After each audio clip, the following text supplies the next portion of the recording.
Hey everyone, welcome to Go Live. I think, did I do it on the right time, Asa? Did I get the timing that right? Facial expression that you do that like buys enough time, so it's fine either way. Thank you so much everyone for joining what will be a great Go Live. Before I do the bits, I just want to say thank you so much for your support. We finally hit the milestone 10k subs. Thank you so much. We hit that in just over a year and we are really grateful and humbled by your support. I truly are. So thank you so much. It's good to have our hard work rewarded, but mostly because you are the community that have fostered the environment for us to thrive. So thank you so much. It means a lot. We have an incredible show. I've been waiting for this one for a while, and we have not just one but two new debuts to go live. This is going to be an incredible show, and I can't wait to get to introduce these guests. But before I do, we have to introduce the co-founder and co-host, Asa. How are you? I'm really fantastic today. We're like right at the end of boring dry January where nothing happens. We're on the cusp of February when there's a ton of massive games coming out, and we've got two new guests, which means they're going to bring new perspectives and things that we haven't heard before here on this show. A lot of people in chat will have seen these two around on other shows and things like that, but it's going to be great. I'm excited. Yeah, definitely. So am I. It's really good to get fresh faces on here, and I'll explain. We'll get into a little bit of the background behind these two gents, but first, in no particular order, Gaming Forte. You've been doing the rounds. I've been chatting to you on Party Chat, and I've seen you on XNC. Colt always waxes lyrical about you. Thank you so much for joining us. Yeah, hope you have a great time. Oh, absolutely, man. This was, I know we were talking to you. It's like, hey, you can join the show. I was like, oh, yeah, let me know when. And we made it happen, man. It's also, congratulations. I just saw it, 10K. That's a huge number. So much, it took some people 5 years to get there. It took you guys a year. So I'm super proud to be a part of the milestone with you guys. So let's have a great show, man. Oh, thank you so much, man. Thank you, definitely. And yeah, you are a part of it here today when we hit that milestone. Last but certainly not least, it's a good lawyer. That's right. I can speaking as a lawyer. It is a gent that who defines himself as Hoglo. Let me say this. I have to say this because people always put me and Hoglo as two lawyers. Hogue is a completely different. He's not just a good lawyer in terms of a lawyer in the gaming space. Hogue is an incredible lawyer that happens to inhabit the gaming space. Hogue, you are someone I genuinely look up to. Thank you so much for joining the show, man. I hope you have a great time. Wow. Well, thank you for the compliments and the very nice intro. And I have to say, by the way, in terms of 10,000 subscribers, that's a really big deal. And a year is faster than I did it. So, I mean, it takes a lot of effort. It takes a lot of grinding. It takes a lot of stuff. So I think that's worthy of the congratulations you've heard from the other folks. As for me, you know, I'm just here to spout philosophical about these various things. That's what I do. But I am very pleased to be here. I'm very happy to be on the show, and thank you for inviting me. Thank you for being here, man. And I meant everything I said. Ladies and gentlemen, it's going to be a great show. We have two great gents with great takes on multiple topics. It's supposed to be a dead Jan, but this week has been no shortage of great news. But we have to talk. And a big reason why I've invited these gents is also to talk about that industry shifting news that took place a couple of weeks ago that made a big splash. Now, you would have seen our source videos. You may have seen some of our conversations. Colin Moriarty always comes up in the chat. Summer Super Chat, Dan Lazaro, thank you so much. Because Colin ran from you, Gaz. I give you that. And, well, he had to leave anyway. And Colin isn't averse to discourse, which I really respect about him. And he has and this is why it's going to be a great chat. If Colin was here, we'd have a very, I think, sensible and very nuanced chat. He's been on the show before, and I have nothing but respect for him. So please don't take the source video. It is satire. I did reach out to those guys to say, brace yourselves, and one day that will come back to me and someone makes a source anti-source video and I will love it. That's the kind of person I am. But we have to talk about the Xbox acquires Activision Blizzard. Before I go into you, Forte, I want Hogue to set the scene, and then me and you will tackle it from a kind of of outsider perspective looking in, because Hogue, we had the benefit of joining incredible. By the way, shout out to the Iron Lords and all the Iron Lords crew, because last Sunday was a mad show. A mad show. You have to watch it. You have to watch it. Probably the best podcast I've ever seen, ever. Because on the back of this news, Cog was kind enough to invite a lot of content creators in. Bloody Colin comes in, and obviously he's got a dissenting opinion. There's a lot of Xbox weighted content creators there, and of course they feel passionate about it. Shout out to Colin to get on and share his view. And then Cog maintains this madness and influx of content creators coming in. Please check that out.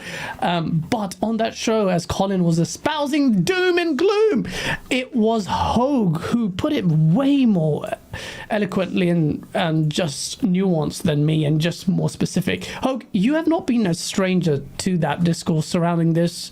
In my opinion, your take was incredible. Whilst I was romantically espousing my view on it, you were so specific. And I want to get, for those who haven't had a chance to listen to your take on it, first, generally, what's your view on the deal, particularly in light of the C word, which is consolidation, for avoidance of doubt? Thank you. I appreciate that avoidance of doubt. I needed it on that one. Yeah. So, first of all, I am completely sympathetic to those that look at a deal like this, see the top line numbers, see $70 billion, see a $2.2 trillion company, and say, are we on the precipice of something? Is this something that we should worry about? We've all seen industries consolidate. We've seen providers of services and products get smaller, and that sometimes can create a problem for either consumers directly, or in kind of the opposite regard, the developers, the people that are trying to provide those services, because there's only one buyer. If there's only one Game Pass, there's only one Microsoft, if that were to happen. So I'm completely sympathetic to that, because we've never seen anything like this in the gaming industry. And so I don't mind anybody's opinions on that. Mine are a little different. For those that don't know me, I'm a mergers and acquisitions lawyer. I'm a venture capital lawyer, a technology lawyer here in the United States, in Michigan. So I have a certain amenability to large transactions anyway. I like churn. I like corporations devoting resources to industries they think are good investments. So my knee-jerk reaction to that on Tuesday morning is, first of all, shock. I don't think we should understate that news item and my inbox the same morning. I thought I had said something on YouTube. I didn't know what was going on. That got me 500 emails. Live in fear of that. And that was shock. And so then you start to evaluate things, and I think obviously it's a good deal. Activision's loss of stock price is very much a part of the story. How they handled, or more appropriately mishandled, everything that happened at the tail end of 2021 is a part of the story. Microsoft saw an opportunity. And so I think for the most part, it's a good thing to see a company that had been kind of holding back. Microsoft has had such a huge amount of cash for its entirety of existence in the video game industry. They never really used it to this extent. It's a good thing when companies throw money into an industry that you love. They're going to go chase those resources. They're going to try to deliver ROI. I know people are worried about, okay, that software subscription becomes worse. There's more microtransactions, all these kinds of things. It is possible. Okay, I don't want to discount any of that. But first of all, it's not a great life to live in constant fear of the future and what could happen. So I like to be optimistic. Lawyers are not by trade optimistic. We are. I was going to say that. We're paid to put a parade of horribles in front of our clients and talk about how all the things could go wrong if they do X, Y, and Z. And to some extent, they're paid by taking risk and ignoring the lawyers in certain specific regards. Here, I'm an optimist. I look at it and say, let's let them try. I don't know how it'll work. Phil has never, ever, ever managed this much content delivery. It is so much bigger than it was 5 years ago. And they're going to have to figure out how that is handled, how heavy a hand to take for potential developers that are going to be a problem. Somebody's going to be a problem. There's 34. Somebody's not going to hit their milestones. There's going to be an issue. We see that. We're going to see how it works out for them. That's a very good point. But I like to think it'll work out well. I look at Psychonauts, I look at Double Fine, really the only thing that I have seen altered by the resources so far. And that's Tim Schafer being weird. Psychonauts 2 is weird. And he started it before he went to Microsoft. So we get kind of both sides of the coin here. So we can't be sure that it will go the same way for something that's completely homegrown. But what we do see is by far the most polished, highest level of resources, most money thrown at a Double Fine game, and the result is fantastic. And if Microsoft can do that, can put that kind of money and keep the idiosyncrasies, keep the weirdness, keep the creativity, then I think gamers in general should be excited. We could talk about exclusivity, we could talk about the rest in a second. But overall, it looks like we're going to get more highly resourced, better games overall. And frankly, as an M&A lawyer, as a guy that likes competition, I don't think there's a problem with putting a fire under Sony. I love my PlayStation. I love my Nintendo. And putting a fire under those things, I think, is great. Now, we don't want to see them crushed. We want to see an industry with robust possibilities, but I don't think they will be crushed, and I think competition is a good thing. That's where I stand. Amazing. Absolutely. You're absolutely correct. Also, the reason you can be more optimistic is because Microsoft's not your client. The reason we're pessimistic is we're covering our ass half the time, isn't it? Because then we get sued. But absolutely, I have so much to actually pick apart from what you've said that I'm gonna it's really well spoken, and I'm gonna break that into its constituent parts because there's quite a lot there, and I'm gonna go into discussing that with you, Forte. But before I do that, let me just quickly read these super chats before I lose track, because my ADHD is considerably daunting. Stubbs Gaming, thank you so much for the £2 super chat. Congratulations on 10k subs. Ace and Gaz, thank you so much, Stubbs, and I saw your Twitter post. Really, thank you to everyone on Twitter. Shout out to Boom, shout out to Mav, shout out to anyone who made a Twitter post saying thank you. It means a lot. We didn't want to make the post because of just beating our own chest, but you guys are so lovely. We do feel it. WNCC, thank you so much for the £2 super chat. God news on the 10k. Here goes to 100k soon. Yes, God willing. Thank you so much for the super chat. It means a lot. Corby, thanks so much for the €5 super chat. Congratulations, 10k sub, well deserved. It's quite humbling that you guys are spending your money to congratulate us. I'm still kind of reeling from that. Really appreciate it and genuinely feel a little bit choked up there. Thank you so much for that. Dark CMF for the $25 super chat. Oh man. Jeez, thank you so much for that. Very generous. Congratulations, God, on 10k subs. Be sure to hit that like button and super chat for your congrats and happy birthday wishes to Gaz. It's not my birthday. Everyone says it's a joke before anyone figures out every day's my birthday. Forte, you DM'd me. Tim Dog DM'd me. Mads DM'd me. Jez. So many people have DM'd me. I've said, bro, it's not my birthday. But as a troll myself, I have to dock my hat to you. Well played, sir. Well played. Thank you so much, everyone in chat. If you're enjoying the chat, smash the like button. We're going to tear apart. There's so much to discuss here, and I'm really excited. And it's maybe just a sad part of me as a lawyer. I'm not an M&A lawyer. I'm a bloody corporate commercial property lawyer. It's all transactional. M&A is a whole different ball game. So much nuance here, so I feel a little bit shy because I'm like someone more intellectually superior. Oh, no, Asa, Forte, and Hogue, I'm just a little peon here. But Forte, hit us with your wisdom. Look, bro, one of the things, I'm going to pick something. Well, before we do that, I want to break down what Hogue said. But what's your take on what was your take when you first saw the news? What's your take now, especially in light of the consolidation talk?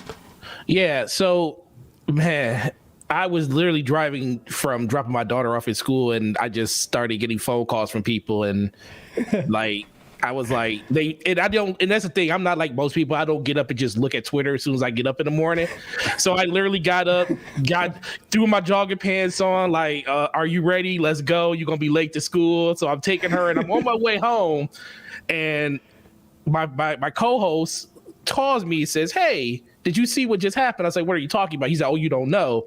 So I pulled my car over because, we're in Michigan and people can't drive. So I pulled my car over and I look on Twitter, and all I see is like 1,000 different spaces going on. And I'm like, oh, so instantly right then and there, I knew something big had happened. And I'm starting to read all the text and all of the names of them. Microsoft bought. It's a Microsoft acquired, and I didn't see the whole name. So I click on it, and I was like, no way. Literally, my eyes just got huge. And I was like, first, I understand the whole, like you said, with the consolidation thing.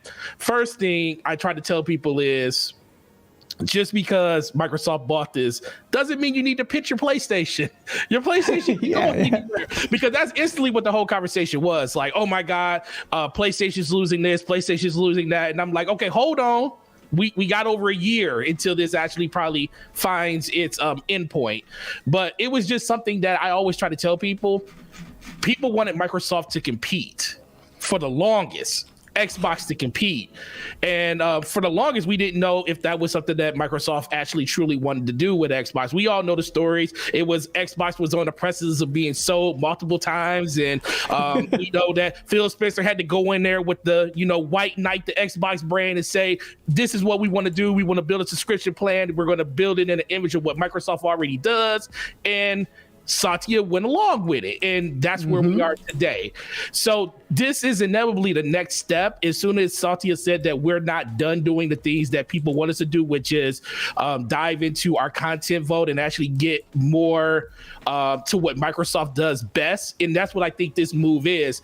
Microsoft is a service company, and what do you have to do in order to maintain that service? You need content for it. Now, the Activision thing kind of fell in their lap due to, like what Hogue was saying, stock price had a lot to do with that. It probably was manipulated by some of the stuff that they were doing on the back end to actually keep that price down in order to hit that price of $95 per share that they actually got. But it was a great move for them. It helps them be able to get one of the more marquee franchises inside of their ecosystem, which was a staple of the ecosystem back in the 360 days, because they were the kings of COD back then. When content creators saw that PlayStation got the rights for Call of Duty, that's when the whole player base flipped on them. People don't realize in 2013, with all of the issues that Xbox was having around DRM and 24-hour check-in, Call of Duty Ghosts was the last year they had that marketing contract, and Call of Duty still sold more on Xbox that first year, and then that next year is when the flip happened. And then that's when you started seeing the consolidation of all those people moving to the other platforms and stuff. So this is kind of just bringing Xbox back to where it was back in 2013. And depending on what the situation over the next year and a half actually plays itself out is where we're going to see that go. But I always just look at it like people are fear mongering something they don't know. It's like it's the unknown. Let's be for real.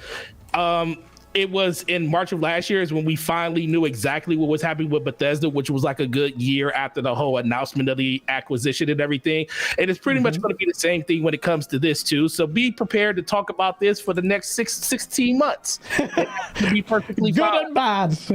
We'll be discussing that. I've got the playlist set up. I'm already wheeling and dealing. Literally hanging on every word that Phil Spencer or any other exec says. Everything from Aaron Greenberg putting up a picture of Crash Bandicoot throwing up the X is all going to be scrutinized by both sides. People are going to be very happy and joyful. Then you're going to have people that's going to be completely against it, because there's always a negative and a positive to everything. So I'm just happy to see Microsoft competing. And that is all that really truly matters to me. And I do want to say shout out to you guys and shout out to what you said about the Iron Lords, because we were all a part of that show last week. That was incredible. And Cognito doesn't get as many flowers as he deserves for being able to manage what he managed on that show that week. But you guys do an amazing job. Oh, he's crazy. He's the hardest working man that I know and stuff. But that's what I kind of took from the first day of the situation, and then just more and more stuff just kept coming over the course of the next couple of days, all the way up to my favorite word, desire. And the desire of things to happen in the future. It's good for us content creators because we get to discuss it for nauseating levels every time someone dares to tweet from Microsoft inkling something. Oh, Aaron Greenberg did this. Oh, what's going on? But yeah, I want to take well said there, Forte, and it was really nice hearing everyone's. I wish we had a eye in the wall, like just a camera of everyone's reactions to that live, because it was ridiculous. But yeah, no, one thing you said, and actually, Hogue, also we talked it on the show, and I noticed you were shaking your head, but we couldn't discuss it because it was just packed on ILP. We said, I said, look, Activision is essentially Microsoft essentially saved Activision. You were like, hold on, that's a bit of a stretch, but I didn't obviously get time to elaborate on that. What I meant by that was the studio had a problem with talent that it reported quite some time ago, way before this news of acquisition. When you've got two big games like Diablo and Overwatch 2 being pushed apart delayed for an unknown, unspecified period of time, then there's a proper concern there. And Bobby Kotick alluded to that in our post announcement with Microsoft in his sit-down meeting while Spencer was with him. And you can read that from the extracts. Why I think this is a positive move, and again, sorry to mention Colin's name again, but it's good to have. He's a name and he's a force in the space. We have to, especially if it's a dissenting opinion, why not discuss it? People will think, oh, you're attacking him. I'm not doing that. But one thing I don't think he takes on board or brings up is the specifics of that. Don't you think, Hogue, that with the staff being unhappy with all the scandals that are going on, the culture that are there, with the talent migrating so much, and now these titles possibly getting more talent now coming in, rectifying that, also the fatigue with COD as well, and then immediately after the announcement, the Phil Spencer espousing actually revisiting older IPs. I think it's a resounding win for gamers. Don't you think that it's a bit hard? You're hard pressed to argue otherwise, unless you're just throwing the consolidation name out there. I don't see any substance in the dissenting argument, particularly in light of the environment where you have Tencent hovering around, munching up. Do you want Tencent? What's the alternative there? This is the best case scenario to me. Maybe I'm biased. What do you think? First of all, I like how leading that question was. I feel like I'm on cross-exam. No. A judge would not allow that. But no, yeah. it's all good. No It's all leading good. the witness. So here's what I say. First of all, if you were attacking Colin Moriarty, you're doing a weird job of it, because I should disclaim I'm a contributor at Last Stand Media, which if people don't know that, I'm there all the time. Yeah. So that's you are. Colin and me arguing on Iron Lords was effectively from a place of love. But yeah, I think I would not go as far as suggesting that the only way to say that this is a bad thing is solely by consolidation. I think Microsoft certainly has a history of poor choices that hopefully have been rectified. I think a lot of people like Phil Spencer's regime, but regimes can change. And we're not that far removed from the Xbox One TV presentation. So I think a reasonable person can say Microsoft could decide tomorrow. They won't, by the way, just so we're clear. But Microsoft could decide at any time that this pillar isn't working. Strip it, take its assets, mine it, get rid of it. And those are what big tech companies do, right? We look at something like Google Stadia, then they push it out all this stuff. I think a lot of us look at it and say, this isn't going to play the way you're advertising it. And it didn't. And then Google strips it. And that's what they do. They experiment and they try and then they strip it. And so I think you could look at it and say, I'm not positive about Microsoft. Tencent could buy it up. Tencent, outside of the international questions and problems that folks have specifically with China and China's government ownership and control of Tencent, hasn't actually been a malicious force in the games themselves at present. You look at them investing in something like Epic and Fortnite, they're taking a light hand. And I think a lot of people rightly think that that's effectively the user acquisition phase, right? They're setting their dominoes up. And I think that's not wrong. But as of right this second, we haven't really seen them change much of anything with how these folks are operating. Tim Sweeney's out there doing Twitter threads about how we need to buy American and take down China. And it's fascinating for a company that's owned 40 some odd % by Tencent.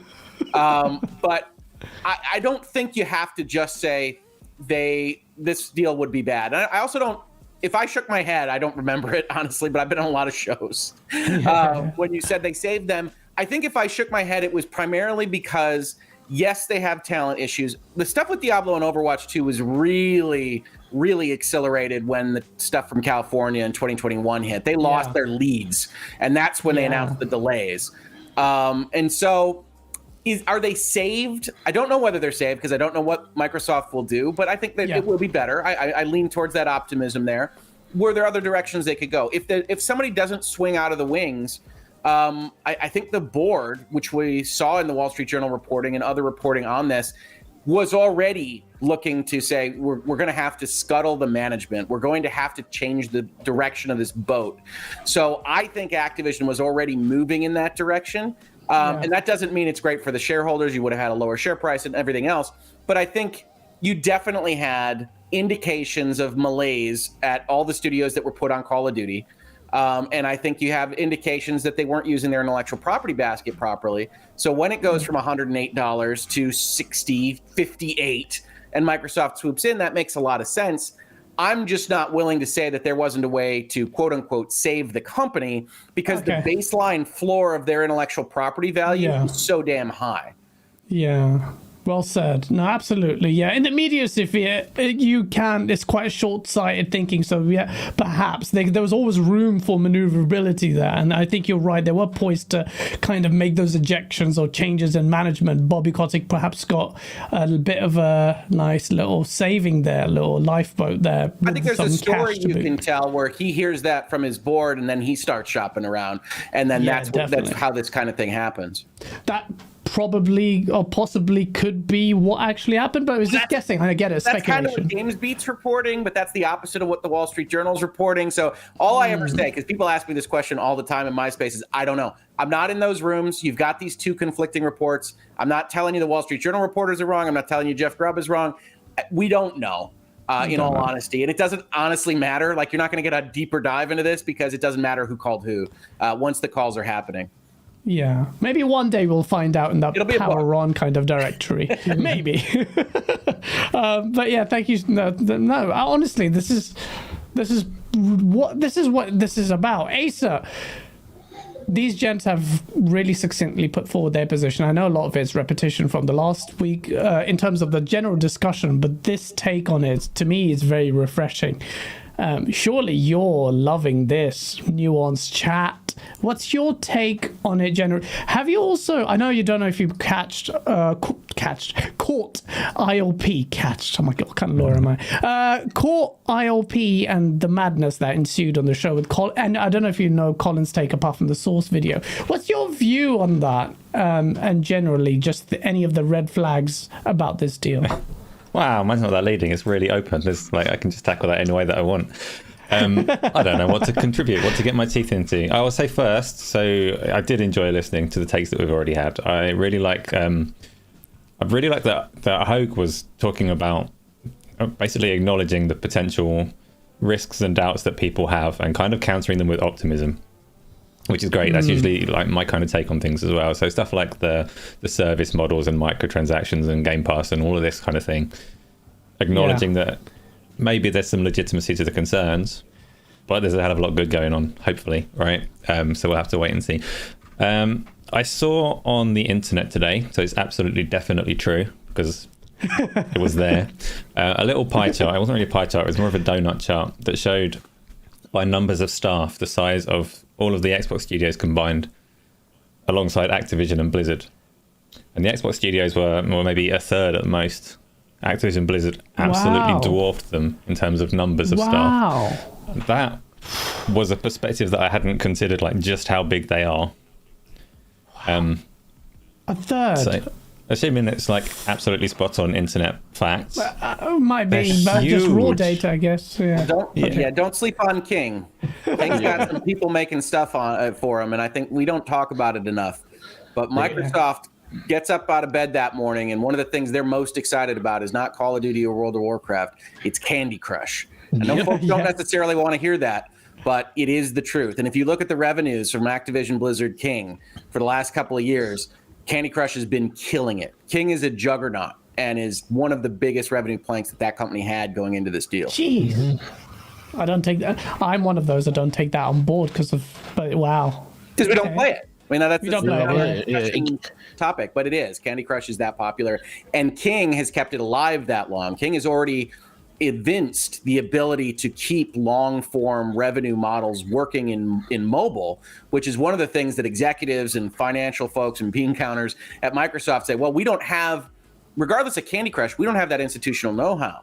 So if you can change Diablo into that, if you can change Halo into that, if you can do these kinds of things with those specific intellectual properties, with that knowledge that you have, then we might not like it. We may talk about Skinner boxes and microtransactions and psychological warfare and whatever else you want to talk about. But if that institutional knowledge can make that company money, then that ROI gets a lot easier to realize. And that's, make no mistake, Microsoft, Phil Spencer, you might love him, the statements he makes, they want to be white knights, they want to be good guys out there in the public, they want to make money. And they now have to go chase ROI on $70 billion, and they're going to have to chase it. That's good, though, because that's the thing that we kind of talk about that frequently. Phil Spencer keeps touting this number, 3 billion gamers. They're not on consoles. They're not on consoles. PC's another big chunk, but nowhere near the 3 billion that they're chasing. And you mentioned Diablo. We already know they are doing Diablo Immortal. We already know that Call of Duty Mobile is big, as well as the stuff that King are doing. So, yeah, it's very, very key in the reasons that they're looking at Activision. Yeah, they built up a spot where they had a need at, that acquisition of this acquisition when it goes through gives them the third biggest mobile market around, and they went from 0 to 100 just like that. Real quick. And that's the first. That was the first thing I thought when I saw it. I was like, there was two things. They build up their mobile space, and they can finally, hopefully, address their PC space with the whole Blizzard situation when it comes to their launcher. And plus, people keep saying, why would they move everybody from the Windows Store to the Blizzard launcher? I was like, because nobody wants to be on the Windows Store. Who wants to? Who's asking that question? If you're asking that, what's wrong with you? You're talking about millions and billions and almost. So many people go through the Blizzard launcher because even Call of Duty on PC has to go through that. World of Warcraft is ran through that. Diablo, StarCraft, Overwatch, everything for Blizzard is ran through there. So I thought Call of Duty is a good piece for the console space, but what does this mean for the PC side of the ecosystem where it needs to be grown out to a significant portion? So I think those two things are more impactful for Microsoft when this acquisition goes through than just Call of Duty by itself. Well, just on I've heard people mention the Blizzard storefront, and I don't think that one is a factor, I will say, because for me, okay, it works, it's functional, but at the moment it supports about 10 games. Biggest challenge that a PC storefront faces is discovery and curation. And the Blizzard storefront does not touch any of that right now. Whereas Microsoft Store does, Steam does, Epic Store does. I don't think they'll be migrating over towards that. Well, I just think the infrastructure is... the infrastructure is the biggest thing. That's what I think it is. I think they built the infrastructure to be able to have games run. As much as you talk about the storefront, you're absolutely right. Microsoft does have a better storefront on the Windows Store for that, even though, and I still think that lacks to a degree.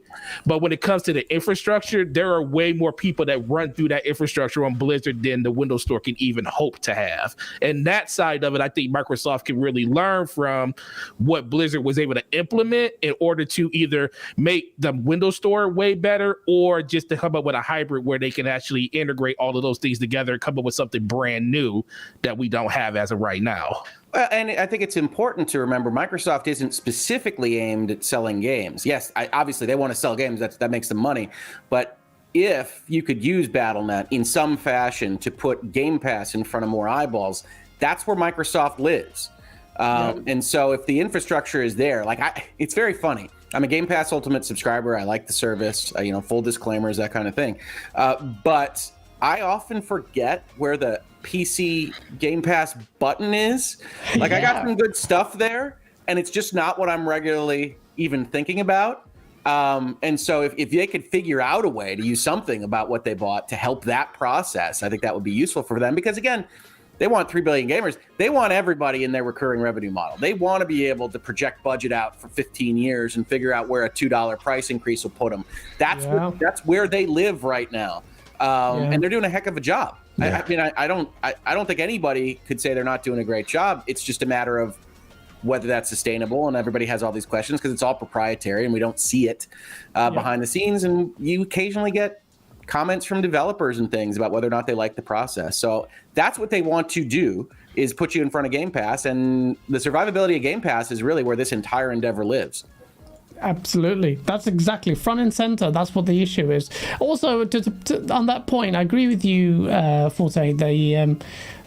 I mean, for a software company, it's kind of alarming that they can't even get their store right. So perhaps this could be. It's not just more about, like you said, Hogue, buying their games. I'll be right back. I apologize. No problem at all. That'd be a good chance for me to actually tackle these super chats as well while we're dealing with that. Hagi Chani, thanks so much for the $5 super chat, the initial one that I missed. For Gazastanis arriving in Gazastan, where it's Gaza's birthday every day. Welcome indeed. Thank you so much. Bruce Lawson, thank you so much for the $2 super chat. Congrats on the 10K and happy birthday, Gaz. I hate you, dog. See you. Gunstar, thank you so much for the £5 super chat. Here is £5 super duper chat. Usually it's £2. No reason, buy an ice cream and a tiny bit of crack. I will, Gunstar. I will buy that crack. Hoggy Chenny, thank you so much for the $5 super chat. You didn't read my super chat. Now I have. Here it is again for all. Oh, you've read that. I'll read it twice. For all the Gazastanis arriving in Gazastan, happy birthday to me. Yes, it's always my birthday. Call a bang. Oh, Silip Bang, which is a detergent here in the UK. Thank you for the £4.49 super chat. Gaz, you didn't introduce Asa. I did, but it was so brief it almost didn't exist.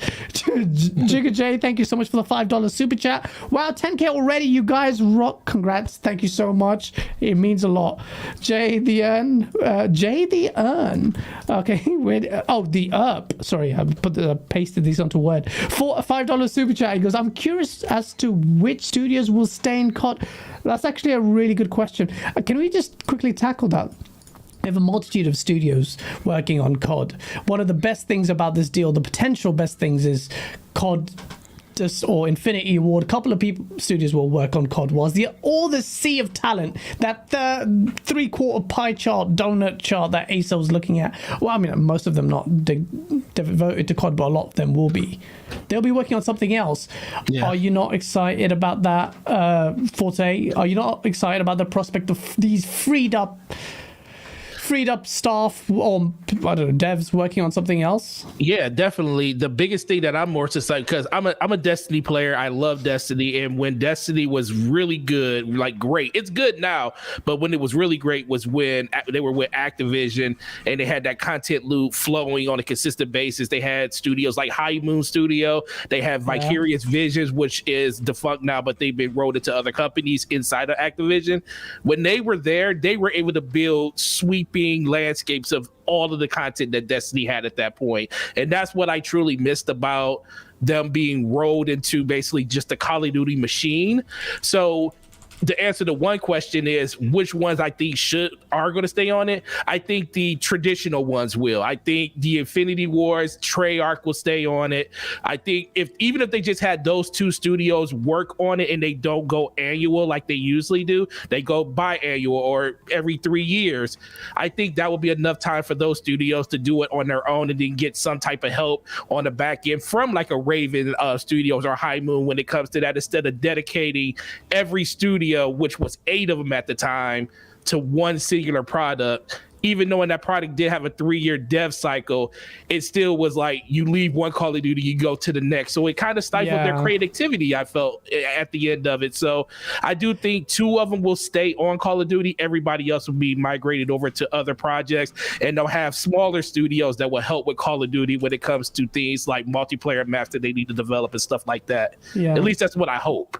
There's a couple of things I would add to that. One, again, have to disclaim, and I'm just disclaimer all over the place. This is what lawyers do when they show up on things. For those that don't know, my brother was at High Moon Studios when they were working on Forsaken. Oh, okay. Yes. So they're working on what? Sorry, I interrupted. Forsaken. So High Moon was in charge of certain aspects of the Forsaken expansion. This is public. I made sure of this before I ever started talking about these kinds of things. That they were in charge of certain aspects of Forsaken, and it was great.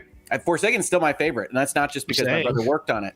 But that when we talk about the studios, so they had 2 studios, they had 3 studios. So Sledgehammer is the other studio that works on the Call of Duty annual releases. Raven's always been working on them as support and multiplayer and things like that. But the one thing that's important to note is that when we say Call of Duty, a lot of those studios, a lot of those people are working on Warzone.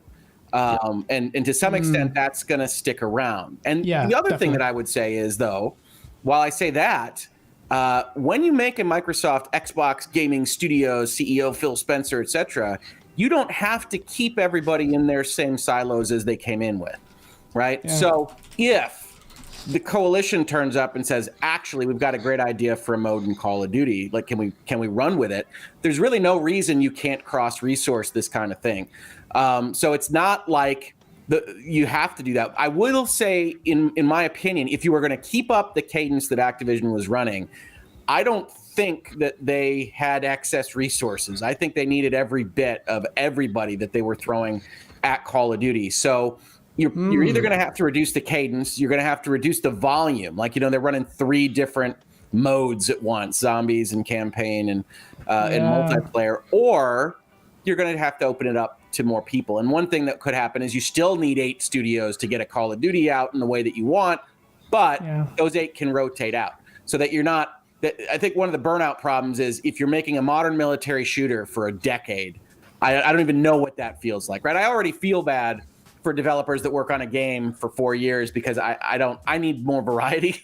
I need more stuff bouncing around in my head. That's why I do what I do. Every day is a challenge.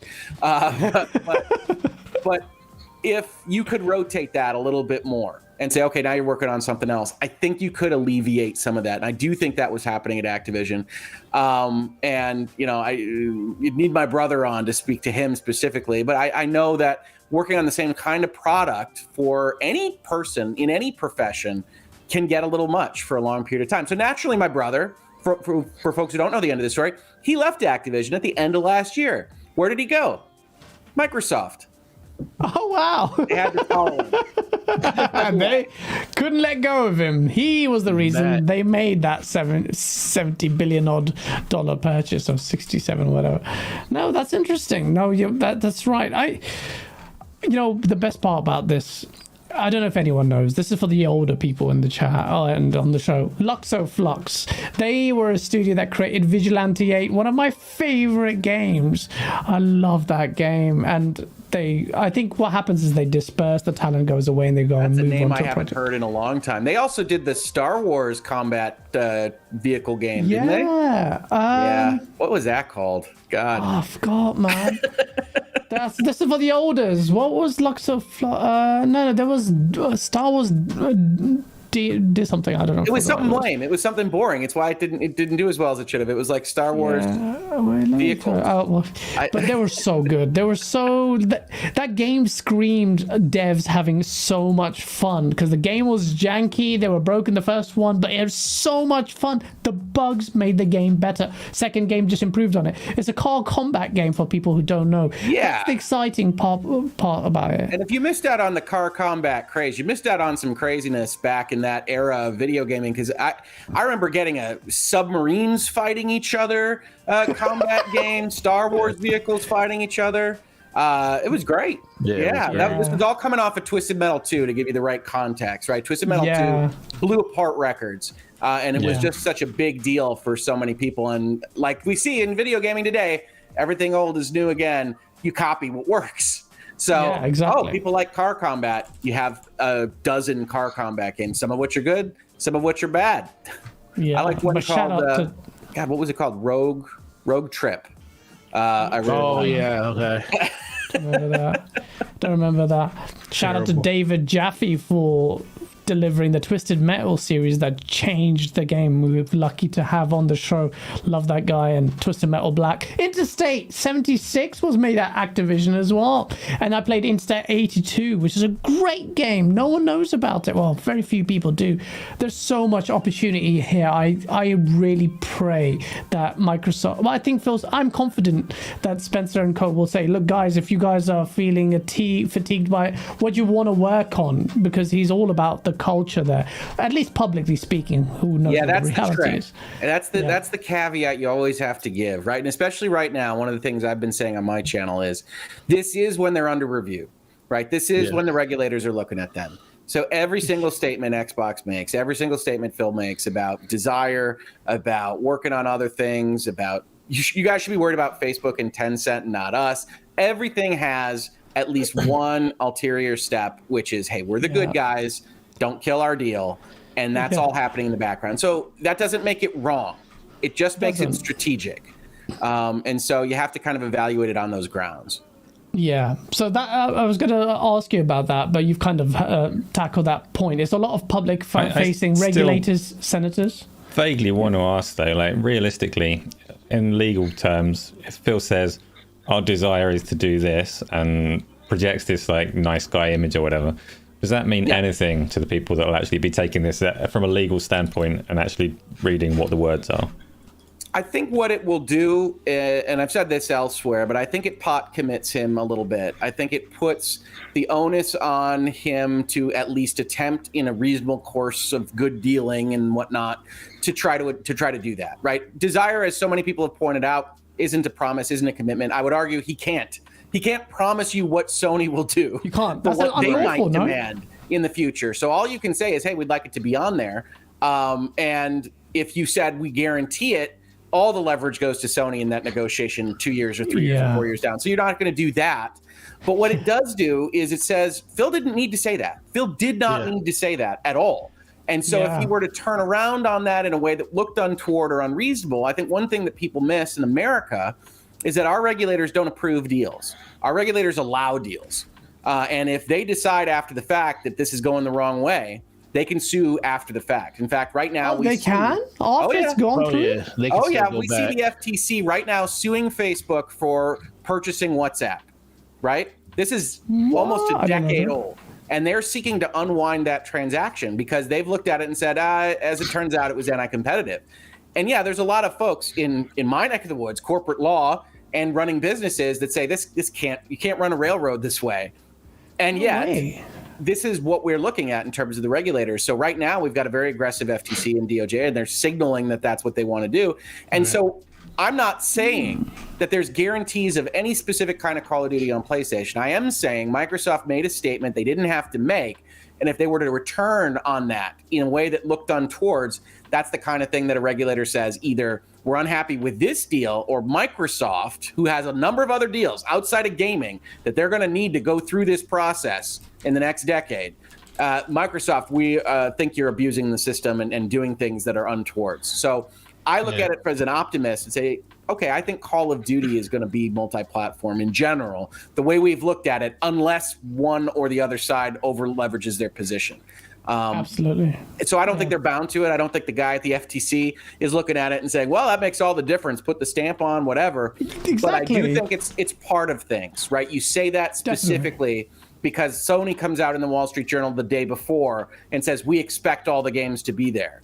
And then Microsoft says, we think Call of Duty will be there, which you'll note in that context is actually a statement that, no, not everything. Just to be clear, we don't anticipate everything will be there, but we think what you're really worried about is Call of Duty, and we think that will be there. So there's behind the scenes, there's talking in public, and by the way, there's conversations in private on all of these kinds of things. So it's a matter of evaluating what people are trying to accomplish. The one thing I say in virtual legality all the time is figure out who the audience is that somebody's speaking to and what they are seeking to achieve.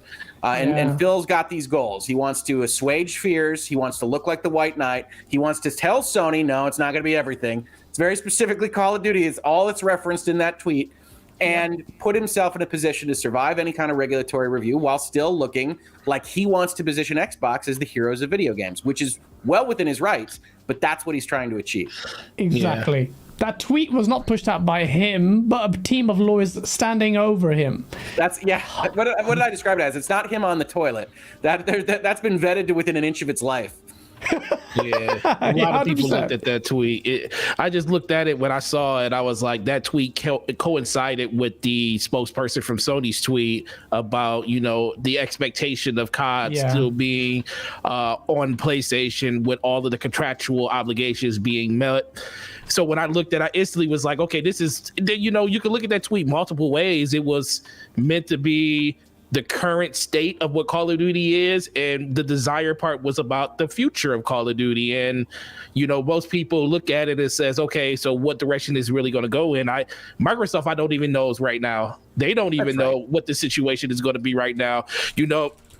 For the most part, you look at it as Phil Spencer could be talking about the negotiation of wanting to keep it over there, but we want that crossplay tax to be taken away. Sure. It could be a whole bunch of a myriad of just different conversations that they're having around just Call of Duty being, available on that system. It could just be Warzone that he's talking about. It could be anything. Game Pass has always been pulling that. I don't think he's pulling that either. Read it that way, but like a lot of people are saying that. That is obfuscatory. Because it's meant to be read by the normal lay person as, there's going to be a future for new Call of Duty on PlayStation. And so I agree, as a lawyer, you can 100% say, hey, Warzone's Call of Duty. But I don't think that you can read that in the court of public opinion that way. Yeah, I think Warzone was going to be. I think Warzone was always going to be a part, because I think they're going to grandfather. That's the pre-existing. I think they're going to grandfather that just like they did Elder Scrolls, just like Minecraft. All of those games that were service-based games like that were going to be grandfathered in. I just ultimately think it comes down to they're going to be jockeying for position on what can Microsoft get out of this deal that they weren't getting before, when it comes to like the Call of Duty franchise being on that system. Because I think if it came down to Call of Duty and the deal between the regulatory agencies and say that this goes through, Call of Duty is a small fish in that whole pond. They're like, if we got to sacrifice Call of Duty to be multi-platform for this whole deal to go through, I can see 100%. Them making that. They'll make that move, because like we talked about, King is a bigger entity when it comes to that. You also have the PC side of everything with Blizzard and everything. So they're winning on multiple fronts when it comes to that. Call of Duty is just it's the side that everybody cares about, because it's the known quantity versus everything else. And that's why this is always going to be a conversation until this is finally sorted out. Definitely. Also, we just to wrap up this topic on, because we've talked about an hour on this, it's quite interesting what you were saying, Hogue, about that, particularly in light of your US President Biden, who says a handful of giant corporations are dominating industries from tech to agriculture, and Americans are paying the price. My administration is taking action to change that by building a more competitive economy. Is this kind of why your regulatory boards are so aggressive now? Yeah, I mean, so they aren't so aggressive. They're signaling aggression for the most part, right? Okay. The FTC actually moved against Facebook in the Trump administration. So we're still in the world of signals and reading tea leaves. But the one thing I would impress to your viewers is antitrust law in all jurisdictions, but the United States more specifically here, is ambiguous, right? The law says you can't buy another company if the effect would be to substantially lessen competition. Okay, what does that mean? You go to the guidelines and they say, well, this is a naturally predictive kind of analysis, and it doesn't require certainty on our part. We just have to look at it and say, seems bad, and then we'll get in the way. So that's when you have that ambiguity, when you have that ability to interpret things in different ways, it becomes an inherently political process. So there'll be departments of justice, there'll be administrations that want to take it a little bit lighter, there'll be administrations that want to take it a little bit heavier. The Biden administration issued an executive order in the summer of last year that said, we're really worried about this. We want the antitrust laws to be enforced more harshly. We were specifically concerned about critical infrastructure and technology, which this is games. It's not officially that, but we're talking about politicians and administrations and regulators. Is close enough. Microsoft is a tech company, definitely. And then you've got the same day Microsoft announced its acquisition, FTC and DOJ saying we're going to tear down the guidelines and we're going to make them more harsh and we're going to make them more focused on a modern economy. We're going to focus on the fact that vertical versus horizontal mergers, which we don't need to get into, they don't exist in the modern economy. Everything is everything. So there shouldn't be a way to just slide through this process. And you've got that from the head of the FTC and talking to Congress saying this is what we're going to do. So I look at it and say, you've got a $70 billion deal. I still think it goes through because gaming is big enough and Microsoft's got the better argument. but I can't guarantee that in that environment. I can't guarantee a regulator doesn't say, well, if we make this claim, what party's on the top line? Microsoft. And that always looks good in a certain corner of politics. And politicians don't like big tech companies right now. The one thing Republicans and Democrats in the United States can agree on is that big tech's terrible, and we should do something about it. And so Microsoft isn't usually in that particular grouping. It wasn't in the House Judiciary Report, that kind of thing. But it is a big tech company that if that's the target you got, you can see a regulator getting feisty if that came down to it. Definitely would be good for their optics to kind of at least show to everyone what their intent is. No, very good point. And I'd need to speak to you about this perhaps maybe in the background in more detail. I find it very intriguing.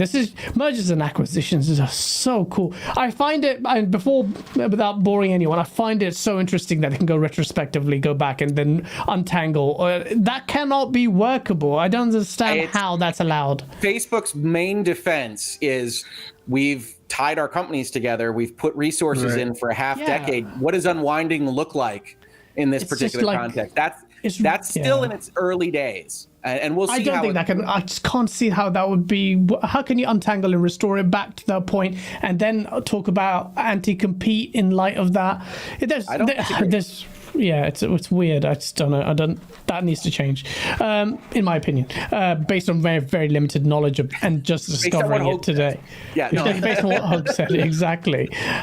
Thank you so much, everyone. By the way, super chats are not lost on me, and I will always weave them in. I'm going to read them now. Yudani Kozada, thank you so much for the $2 super chat. Serendipitous of the reaching 10K along with my birthday. Yeah, what are the chances of that, right? Thank you for that. Shabs, thank you so much. Congrats on the 10K. Thank you for the £5 super chat. You guys rock. Keep it up and you'll be hitting 100K before you know it. Also, happy birthday, Gaz. Thank you, Shabs. Oh my God, is everyone going to say happy birthday? But yeah, 100K maybe one day. Unless Colin Moriarty sends a Death Squad after me. Actually, Jason Schreier more than Colin. Danny Passion Official, thank you so much for the $2 super chat. Guys, congrats on the 10K subs. More hot sauce. Yes, I will. And Danny, your comments are not lost on me. I see your comments in the chat. Thank you so much. And I need your director Hollywood skills. Jay the Earp, thank you again for the $5 super chat. Hey Forte, you think Brady will play one final game with the Pats? What the hell is he talking? This is American sports, obviously. Oh, and happy birthday, Gaz. So Tom Brady, greatest quarterback ever to walk the face of this earth, retired today. And he used to be a New England Patriot, as I'm wearing the shirt now. And yes, I don't think he will announce his retirement until he finalizes something with the Patriots to say, I will not play, but just dress for one game for New England, and he will retire a Patriot. He was a Patriot for 21 years before he retired. Well, he went to another team. So yes, I think that will happen. It should happen. If it doesn't happen, it'd be cruel. There you go. Some American football knowledge. Yeah. It's my alma mater, University of Michigan. Ah, well, there you go. Fake rugby news today. JD, thank you so much for the $10 super chat. In all seriousness, awesome on the 10K, guys. Thank you so much. I feel massive tinge of guilt that you are super chatting and paying to celebrate a 10K, but this speaks to you as a community. Honestly, it's like I have to deliver the next source video, the next content. Any super chat, even if it's not super chat, I just want to tell you, it matters a lot. Thank you so much. Slow-mo backslap. Thank you so much for that. Your names are brilliant. Thank you so much for the $5 super chat. Any good takes Forte has in the show today? He stole from. The show's just begun. We have a lot of topics to talk about. I don't know why you stole from him. Shout out to Slow-mo. That's my co-host on the DPS podcast. So shout out to him. And regularly in virtual legality comments. Yes, always there, trying to learn some more new knowledge from the manhole law. I can see that. I can see why. Dark CMF, thank you so much for the $5 super chat. The moment I saw King in there, I thought, wow, they just paid for this deal in a year or two. See, Minecraft seemed like an unconscionable buy, $1 billion or so, and then they've made that they were profitable a mile ago. If King can do that, remember like what Hogue has been saying about ROI projections. If we're thinking that way, maybe perhaps the investors will be thinking the same way through, or the shareholders, whatever. I don't know the specifics, but apparently internally there was very little scrutiny after the fact about the announcement of the acquisition. Wandering Dodge, thank you so much for the 6-month member chat. It goes with a fire emoji and then a £10 super chat. Thank you so much. It goes 10k saucy subs. Congrats all on to the next 10k and beyond. Thank you, Dutch, and we'll look forward to having you on here. Shout out to Wandering Dutch. Hargy Channy with a $5 super chat again. He goes, the sauce was made with masala. Just giving some love to the new sticker. Masala is spice, for those who don't know. Risk it for the biscuit. Thank you so much for the £2 super chat. Battle.net is better as a launcher. Fold that into Game Pass. Risk it. Lots of people echo your sentiments. Forte is on there, so do I. I agree with Forte on that point. Raiden Blade, thank you so much for the £5 super chat. Hey guys, I believe that COD will remain multi-plat. The only difference is £70 versus Game Pass, and if it is purchased on Xbox, it's £60. So this is the thing, it's always a win for Xbox fans ultimately anyway. If, like, based on what I think Forte you were saying about, you know, when COD exclusivity changed hands in 2013 and the year after it sold well on Xbox, the optics of it, just saying, who was it, Ryan something from Sony said COD is the home of PlayStation now. Just now it's the home of Xbox. So Xbox guys get it for Game Pass. The public will talk about it, even if it's not exclusive. Why are you paying full price? You can get Game Pass and and a whole load of games. Yeah, definitely. Raiden Blade, thank you for the £2 super chat. And the game DLC are timed exclusive to Game Pass. I think that would be really crap if Xbox did that. I'm not a fan of that kind of timed exclusivity. They shouldn't do that if they are going to be multi-platform. And I hated that in the 360 days. Mr. Joanna Dark. Sorry. I was going to say, while you were on the COG conversation, I know you were going to move on from it after this. I wanted to ask Hogue this about COG. So let's say the acquisition does go through.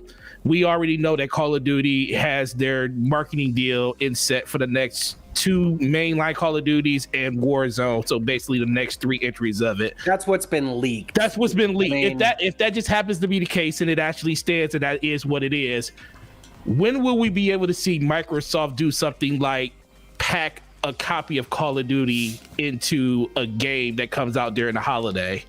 Would they be able to do it during the time that Sony has that marketing right, or would they have to wait until that is up to be able to do something like that? Because now that they would own the franchise, you would think that they would be able to package whatever they want into a box of their system. But does the marketing side have something to do where they couldn't do that? Right. So when you have a co-marketing agreement, we say it as it's just a thing. It's just a toggle you hit. Now we're co-marketing. But the truth is that there's a bunch of different paragraphs and sections in a contract that goes into all of this. What's being exchanged? What, like, blog posts are we getting? What exclusivity are we getting? Are you prevented from putting it on another service, et cetera, et cetera? So it would really live in what that contract looks like. But Call of Duty would have been basically Sony's biggest co-marketing deal during this period of time. So it's probably speculation, right? That's what we do. Right. Buttoned up to within an inch of its life. So chances are it says no other services, no other recurring revenue streams, no other boxes, no other anything that looks like co-marketing with another party. Remember, not knowing that Microsoft's going to own them at the time. Yeah. And Microsoft has specifically said, and they filed with the SEC and all these other things, we're going to honor our contracts. And people ask why they even need to say that. But the answer is, there are breach provisions in contracts. There's theories of what we call efficient breach that say you acquire them and then you evaluate whether or not this contract makes sense, because what does it cost us to get out of it? Xbox specifically, Phil, has gone out of his way with both the ZeniMax and the Activision acquisitions to say, we're not evaluating those. We're not figuring out what's an efficient breach for us. Don't worry about your contracts. They're going to survive. And then we'll evaluate what our relationship is. So all of those things are going to survive. I expect it's buttoned up. So I don't necessarily trust the leaked information as it filters out through the Bloombergs of the world. Right. But if it is a couple years, which makes sense, you'd sign a co-marketing for 3 or 4 years at the top of your generation. That all checks out basically with how you usually think about these things. Then Microsoft is waiting to be something special in Call of Duty land until that relationship is over. Yeah. Cool. Can I also ask? Sorry, you talked about. Sorry, what was it called? Something breach. What was the terminology? Efficient breach is usually the economics version of, well, the liquidated damages or even what the law would impose upon us is worse than the ROI we could receive, so we just crack it. I was going to say, was liquidated damages form part of it, where you essentially say, well, the breach and any damages we have to pay, we can we'll assume that the benefits of that will make it this work. is better for us in some fashion. And in general, the law doesn't like efficient breach. It's not a concept that contract law likes. But you can get into a situation. Let's say you just completely misdrafted your liquidated damages, and you said it's $1 million to get out of the Call of Duty contract. If Microsoft were looking at that kind of thing, and they promise that they're not, you'd say, "Oh, that's easy. You get rid of that. Our full control over this is easily worth that." And so you do it that way. But they've promised that the contracts that are outstanding are going to stay. And I think they've evidenced that they're going to stand by that, because Deathloop was an easy one. I don't know what the terms of that were, but it would be an easy one to justify a breach on for publishing it and then putting it only on the other system.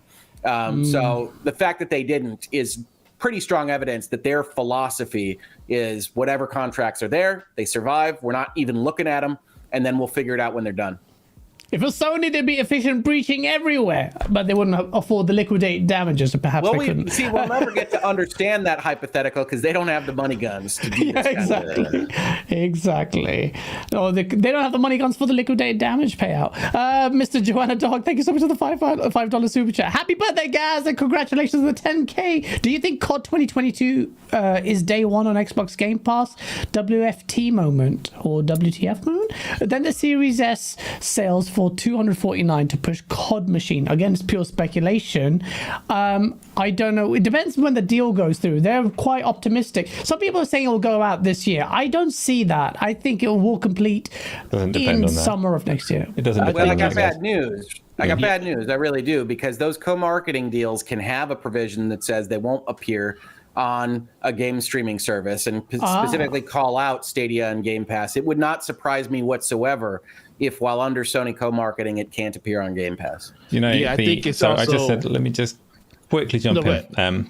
So the only way that comes out on Game Pass in 2022 is if this contract has been running so long that Sony weren't aware of Game Pass when they put these terms in.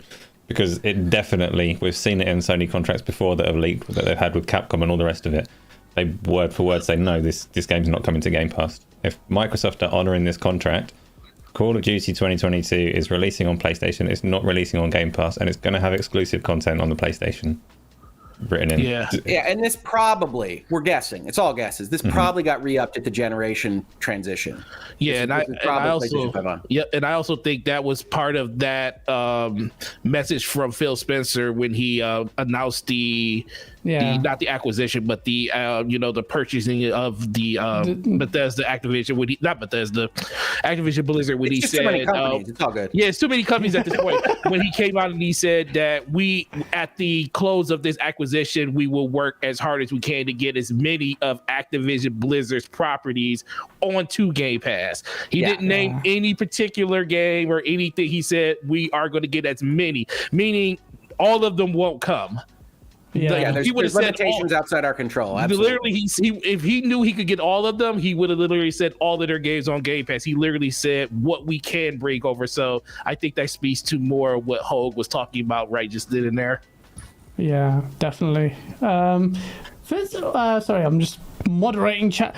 Someone look at that. Sir Man, thank you for the $2 super chat. Play the game Grip. It feels like Twisted Metal. I will try. I'm a massive fan of car combat games. I will try that game Grip.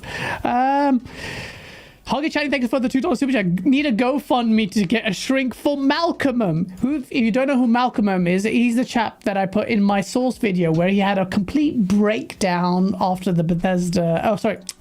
too many studios, right? Forte. Acquisition Blizzard deal. So I pray for his sanity, and that's coming from me. Raider Blade, thank you for the £5 super chat. Oh, none of the big techs can buy any Japanese company. The only one that comes close is Tango Games, which is a Japanese company first. So Sega. Okay, I'll jump in there. Yeah, So I was this gets gonna ask asked to me a lot, and we're not going to talk specifics, quite frankly, because I need to look at them more closely. But there are rules in various jurisdictions, as I think you probably know, that prevent certain ownership structures from purchasing what companies are organized in those jurisdictions. I will say this. Virtually any company of any size can figure out how to structure their subsidiaries and otherwise arrange for their acquisition to match whatever the jurisdiction needs. At the size of Microsoft, they could have 15 shelf companies ready to purchase a Japanese company already, and we wouldn't even know about it. And what I mean by that is there are rules in these jurisdictions in Japan, especially in South America, about specific ownership and board positions and membership. And you can have a subsidiary. You can set it up so that you can acquire these things in a way that isn't just going straight into Microsoft in a fashion that meets those legal regulatory needs. A little bit more expensive. Local counsel in Japan, in the United States, in all these various jurisdictions, figure out how to do that. Now, could a regulator stop it? Absolutely. Regulators can. That's what we're talking about.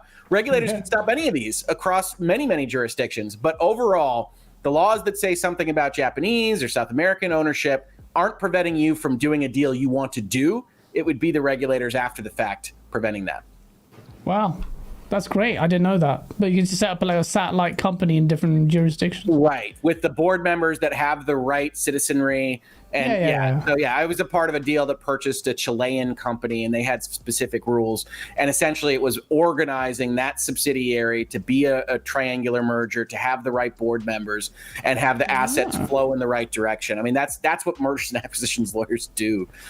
It's crazy. That's wicked. That's so exciting. I would love to get into M&A. Doovie, thank you so much for the $5 super chat. Thank you again, Hope, for that.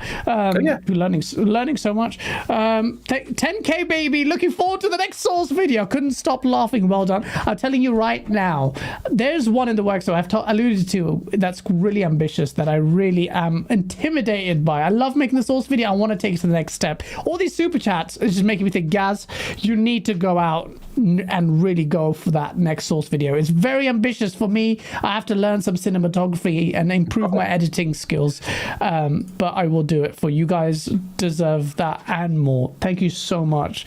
Raiden Blade, thank you so much for being a member for 6 months. He goes, congrats on the 10K. Keep up the great podcast and keep the Source coming. We will until we get cancelled. We will keep going. Thank you so much. Danny Passion Official, thank you for the $5 super chat. Happy to see this channel growing. Hit the like button, chat. COD will be exclusive to the platform where Game Pass exists, echoing Phil Spencer's sentiments post Bethesda acquisition. Thank you so much, man. And yes, thank you for the shout out to the 337 people watching.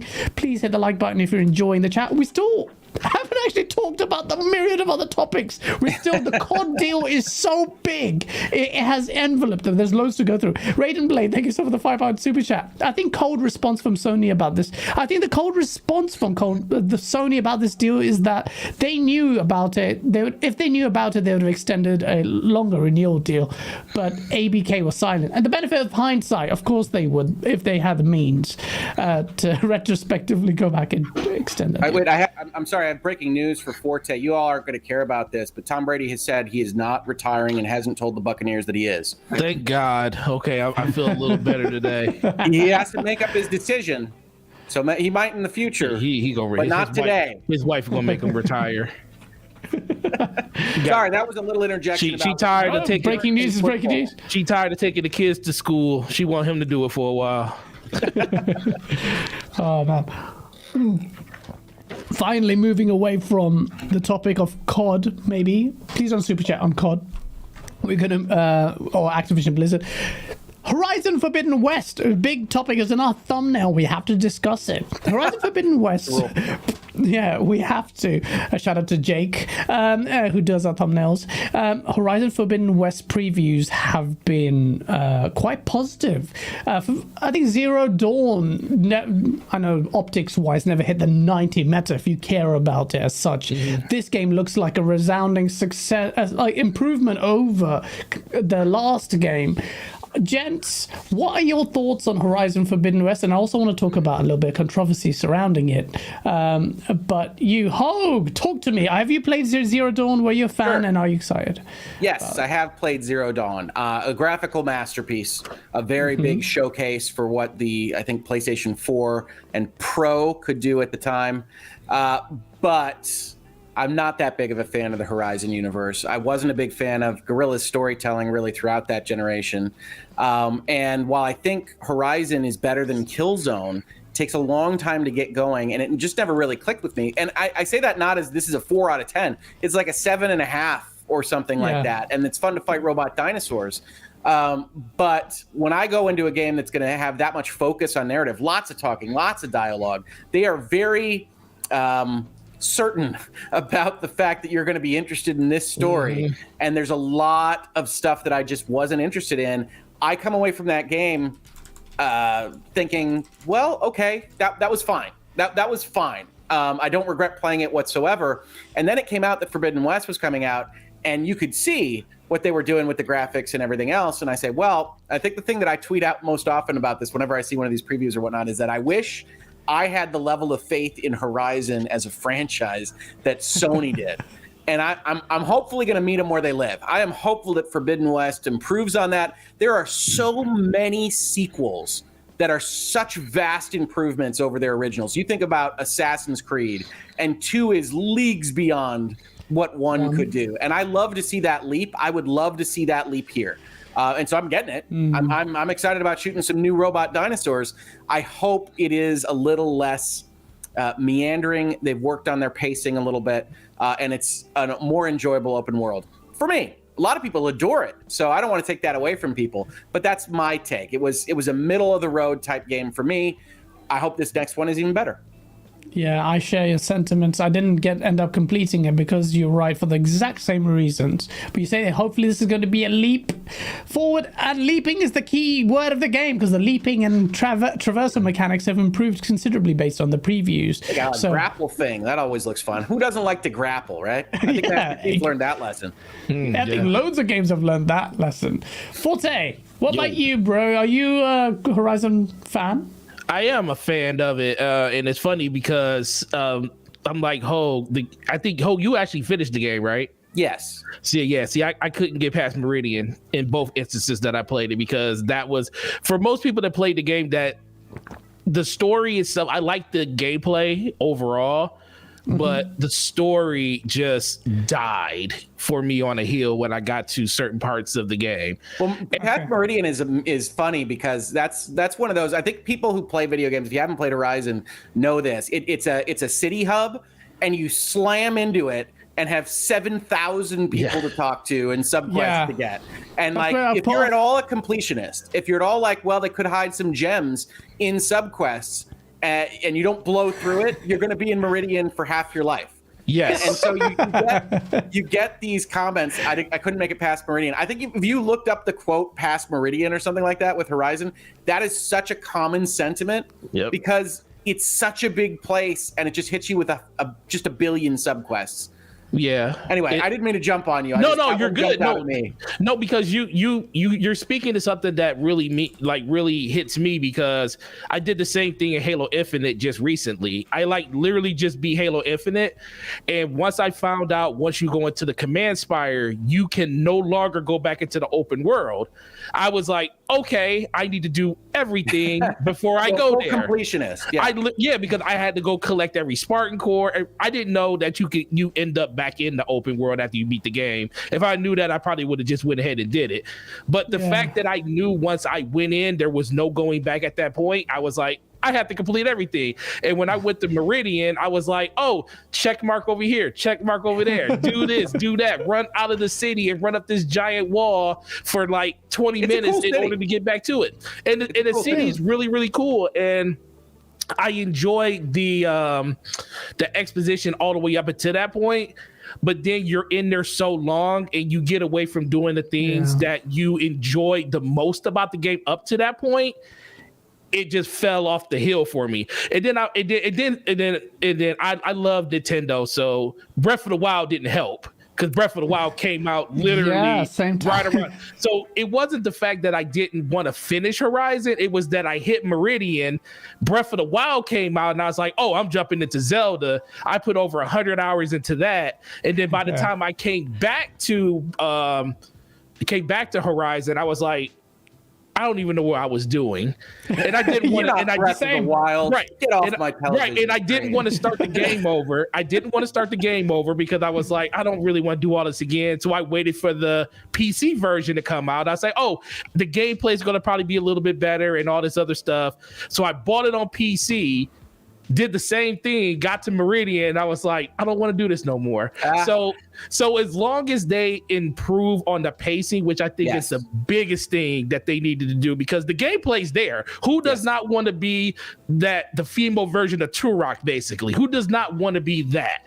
And it's really cool. I think the whole systems around upgrading your bows and stats and everything to be able to make yourself more powerful, getting to where you're pretty much a walking tank in that game if you get certain outfits in the game. It's incredible. You feel very powerful when you do it. I played on people's characters that had all those unlocks, but getting to that point in the first one was the problem for me, whereas the second one, I think they just need to be a little bit more thoughtful of the not just the overall experience of the game, but just systematically giving you that carrot on the sticks, like, hey, I want to go here, I want to go there. I think the last game that gave me something like that kind of gave you a lot of exposition and a lot of conversations like that was like Mass Effect. Mass Effect had ups and downs, ebbs and flows, but those conversations, I always wanted to hit every conversation tree, no matter what the conversation was about, because I was like literally engrossed in everything that it was talking about, where Horizon was like, I really don't care about this, but you're a completionist, so you want to hear all of the exposition around it. You always and think it just there's a bores gem. you to death. There's some gem in there. I want to make sure I don't miss it. No, I hear that 100%. So I'm hoping that it seems like in all the previews that it is doing that, but honestly, it's different for everybody. You'll go in there and someone might say this is amazing, and then I think Mass Effect 2 is the greatest game ever made, and Hogue will tell you that's absolutely wrong. But why does this come up every damn time? Because it's you, Hogue. You got the craziest take on it I've ever heard in my life. But just because it's the fourth best Mass Effect doesn't mean I hate it. The fourth best. Oh wow. Okay. So we don't want this to take over the show, but just know that this man thinks Andromeda is better than What 2. the? You must be on crack. No way, Hogue. Are you serious? Now, just remember the kind words you said about my logic and intelligence recently. So you got to apply that now. You got to apply that now. Wow, before I go into a very dark hole on this topic, I do not want to go into a black hole about this weird. I see how I went that in space. Get it? I'm so smart. No, I'm not. But wow. Forte, thank you for letting me know. I take back everything nice I said about Hogue. Get out of here. Fourth, nice. What the? Anyway, I'm gonna before I get triggered. Asa, you actually liked Horizon. You must be loving the prospect. I'm going of to talk about this. Horizon, but I need to ask you a very important question. Have you ever played Mass Effect Andromeda? No. Yes. You're asking me who ranked it? No. Yes. I was checking with Gaz, because Gaz obviously strongly opposed your opinion.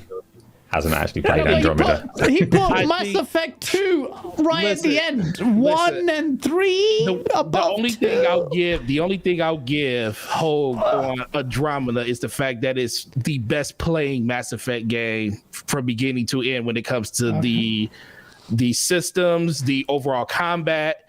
It progressively gets better with each game. I just feel like nothing competes with the story of 2. The story in 2 is great, but 3 and 4, which is Andromeda, I feel like are far superior when it comes to gameplay. In the interest of not being on the 16th Mass Effect debate podcast that I've attended when my opinions come up on this, I will simply say I disagree, but I understand where people are coming from with that ranking. So there are other podcasts you can use, I think even with me and Forte on them, where you can check us out and having very strong thoughts on these things. Colt says Andromeda had an amazing combat, but the rest is not good. So, but Hogue, I defer to your logic. I don't. It's not lost on me. Do you think I should play it, having not played Andromeda? I think it's really cheap. I mean, I think you can get Andromeda for a song right now. Here's what I'll say. So it's in Game Pass. I'll do the short version of what I said, which is that I think Mass Effect and Andromeda are the only two games in the series that capture the concept of discovery in a Star Trek type fashion. That is what I liked most about the first game. 2 goes off into Adventureland and is very dark and somber and that kind of thing. 3 is similar, but Andromeda and Mass Effect 1 have that notion of exploration. Even Andromeda has that? Really? Andromeda has that notion of exploration? Andromeda is framed around that. You don't have to. You might disagree with the writing. I don't think it's terribly strong, but that theming I think is better than this is taste. This is concept, right? In Mass Effect 1, you've got a space epic that starts out with a very hard science fiction, Star Trekian approach to what we're going to be doing. And then Mass Effect 2 rolls around, and it is, it's bars and corridor shooting and episodes and all of this stuff that isn't what I was looking for out of Mass Effect 2, and it ends with fighting a giant Terminator in a very silly fashion. So, Forte is like, no. Yeah, so look, I really don't want to just take over with the Mass Effect stuff, but if people are looking for why I like Andromeda better than 2 and 3, it's that it has that 2 and 3 have that darkness. 2 was always character based. It wasn't plot based anymore. You can take it out from between 1 and 3 and not lose a ton in the overall storytelling. 3 is unfinished. 3 feels like they were bringing it in hot to me. And so 1 is where I live. There's a pretty big gap between 1 and Andromeda for me, but 1 is what I love. And then Andromeda, I just enjoyed more. I'm not telling you that's a better game. That's a kind of distinction. I like it better than 3 and 2. You've actually convinced me to go and play that because I love that exploratory part of Mass Effect 1. You've not played Spider-Man yet. You're not playing Mass Effect Andromeda. Be quiet. Anyway. I do love Horizon. Go for it. For what it's worth, I actually definitely agree about Mass Effect 2. I like the game, but the whole Terminator thing, absolutely. Horizon. So I had the advantage of going into Horizon Zero Dawn with very low expectations because that is better. Yeah, well, same things as you said about Killzone. I was never a fan of Killzone. I was never a fan of the concept of robot dinosaurs. Like, yeah, that's great, but it's a bit silly. So actually, I was really impressed at the way that they did tell the story in it. I appreciate concerns around the pacing, but actually, as a sci-fi universe, I think they did a pretty good job of bringing it together. So I really liked that. I'm not a completionist. I didn't do all of the side quests. It didn't have a fantastic open world, but that's fine for me. I tend to try and beeline through the story these days. For the sake of time and moving on to other games. Horizon Forbidden West, I'm going to be all over it because I liked the first one. I really did like the first Massive... that game was talking about. Here we go. I really did like Horizon Andromeda. Right, I like that. No, but see, exactly what you described, I think, is how Horizon Zero Dawn worked best, is having a certain mentality to beeline it a little bit.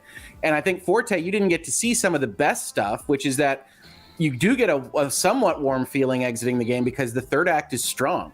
They let their sci-fi freak flag fly towards the end of that game in a fashion that isn't immediately obvious, right? You think you're in kind of a post-apocalyptic adventure thing, and let's just say that Horizon's got some secrets to share by the time you finish that game. The bare minimum, before you play Forbidden West, you're probably going to want to watch a YouTube video or something. Well, I did make the decision to go against everything that I love when it comes to those type of games and just beeline that story. Okay. And I am very excited to play this one because I do think it has the chance to bring something that the first one didn't have. But the only way I'm going to get there is if I go through that first one and just say, screw all these side quests. I'm literally, what's the next main quest right in this through. game? No. Forbidden West has something that the first one didn't have, which is ridiculously cool looking water. I'm a sucker for awesome underwater, and that stuff looks great in the trailers. Looks great. So that means you like Sea of Thieves. Oh, I do like Sea of Thieves. Good for you. The water is incredible. But yeah, no, okay. I think if we Sony are brave enough to give us the review copy, Asa, you're definitely reviewing that one. Yeah, Risk It for the Biscuit. Thank you so much for the $5 super checkers. Rich, how difficult would it be for Microsoft to acquire Crystal Dynamics after this deal, considering they're under Square Enix? I mean, look, whenever you're talking about somebody selling something, whether it's their whole company or a part, it takes two to tango. So it depends on what Square Enix is thinking. Yeah. They threw them under the bus. Like, we don't want nothing to do with you. Well, yeah, and I did a video on those comments about Avengers and things. I actually think it's more self-deprecating what they said, which is that we misaligned our team with what our goals were. And I don't think that's really a slight on Crystal Dynamics, regardless of what people read it as. But no, that's where things are at with Crystal Dynamics. And Crystal Dynamics has been around a long time. So they're renting them out, and maybe they're on the outs, but I think people might be reading in a little bit much there. Okay. It's still an asset. Still an asset. Thank you so much, Colt. You don't have to do that with a $10 super chat. He goes, glad to see Hogue, who was on this show. Forte is another friend. Absolutely. I've seen your shows as well. Go Live has well earned the 10K. Xbox is massive, and Xbox, no more slow season. Thank you so much, Colt. Man, that's really sweet of you to do that. Hoggy Channy with a $10 super chat as well. Thank you again. You've been really generous. Question for Hogue. Since the EU part of ABK is two mobile developers, as far as I can tell, does the EU have the ability to block the deal on the totality, or just those two studios? When you're evaluating what a regulator can do, assume that it's basically anything. But they mostly will try to aim their specific concerns at the jurisdictional issues that they see facing their citizenry. So the fact that King is operating in the EU, or the European Economic Area, as it were, is going to be pertinent to them. That's why they're going to look at it even more closely than they might otherwise. But what a solution might look like if they identified a problem would largely depend on what problem they identified. One of the issues is the easiest thing you can do is just ask an acquirer to divest something, to not buy what they would otherwise buy. And you could say you can't buy King, except the main thing that Microsoft is safe in is that they don't really have a presence that matches what King is. So they're not dominating anything on that side of the market. And so the divestiture doesn't appear to be something that a regulator would ask for that would make sense. And then I give the caveat that what the regulators ask for doesn't always have to make sense. Especially when you've convinced me it's a massively political affair, more than anything. They largely are. Yeah, interesting. Games Lord, thank you so much for the HRK 10. I still don't remember what it is, despite you telling me 1 trillion times. If many quests scare you, why play huge action RPGs? Well, it isn't just the notion of... Yeah, sorry, Hogue. No, wait a minute, hold on. So one of my favorite go. games of the recent couple of years is Assassin's Creed Odyssey. I don't know if you've played Assassin's Creed Odyssey. I might have lived 3 lifetimes in Assassin's Creed Odyssey by the time I finished that game. But one of the things that does better is string you along with things that you accomplish and sublines that are what you do, and you have a good session and it's a nice time. And yes, it's 4 million quests, but it's giving you something each time you play it. The problem Horizon has isn't that. It shows you the wilderness. It shows you what it does well. Fighting these dinosaurs, trapping things under logs, having fun with the physics. And then it puts you in a Mass Effect, if we're being generous, city with dialogue and writing that, I'm sorry, Guerrilla, isn't top of class. It's fine. Facts. What is top of class in Horizon is graphics. They're insane. And I expect Forbidden West to be insaner. But they're not top of class at writing. Hopefully they got better. Hopefully they brought in some people. Generally speaking, what these companies do is they bring in Witcher people. That seems to be working. That's percolating across. Yeah, they do that. But I don't know what the writing will be like. Either your choice there is dive in, get better writers, and really focus on characterization and making it interesting, or lighten up. It's a robot dinosaur game. I love narrative, but you don't need to have a 10-minute dialogue with every random pedestrian in Meridian. And folks like me worry about that. It's like, is there a subquest there? Is there something I need to know? Is there a bit of lore that would help this make more sense? The answer, by the way, is no. Beeline Meridian, because really, no. Yeah. There isn't a ton extra there, I promise. Yeah, I promise. It's a whole guarantee. And it just comes back to fun. Like, you doing those quests, are these quests even enjoyable at a certain point. You know, we just said Witcher. I felt like Witcher had some of the best questing. I think some of the side quests are better than the mainline quest in Witcher. I felt like as you played through that game, you felt like a sense of progression that tied to the main story, that you actually cared about those side quests more than you did the regular quest and stuff. Whereas I was just doing quests in Horizon to do them, and then I got to a point where I was like, I just don't want to do this no more, because they're not as fun as running around and taming dinosaurs. So, right. And I don't want to hold everybody to The Witcher, right? I think that is best in class. I think that's the best that's been done in this kind of open world mode. But that's it's not the nature of there being a billion quests or it being open world or being an action RPG. It's actually evaluating the quality of what's put in front of you and saying, out of that 5-minute conversation I just had, was anything said? Was anything said? Exactly. Right. Yeah, that's the point. It's not the premise of the genre a game's lord. It's really the pacing and making you not feel like it's a game that's littered with multiple quests, which is why I don't play Assassin's Creed games, because the map and all those icons just intimidate me. Just really takes it away from me. It makes it like a chore. Xbox Gaming, thank you so much for the £5 super chat. I missed the show.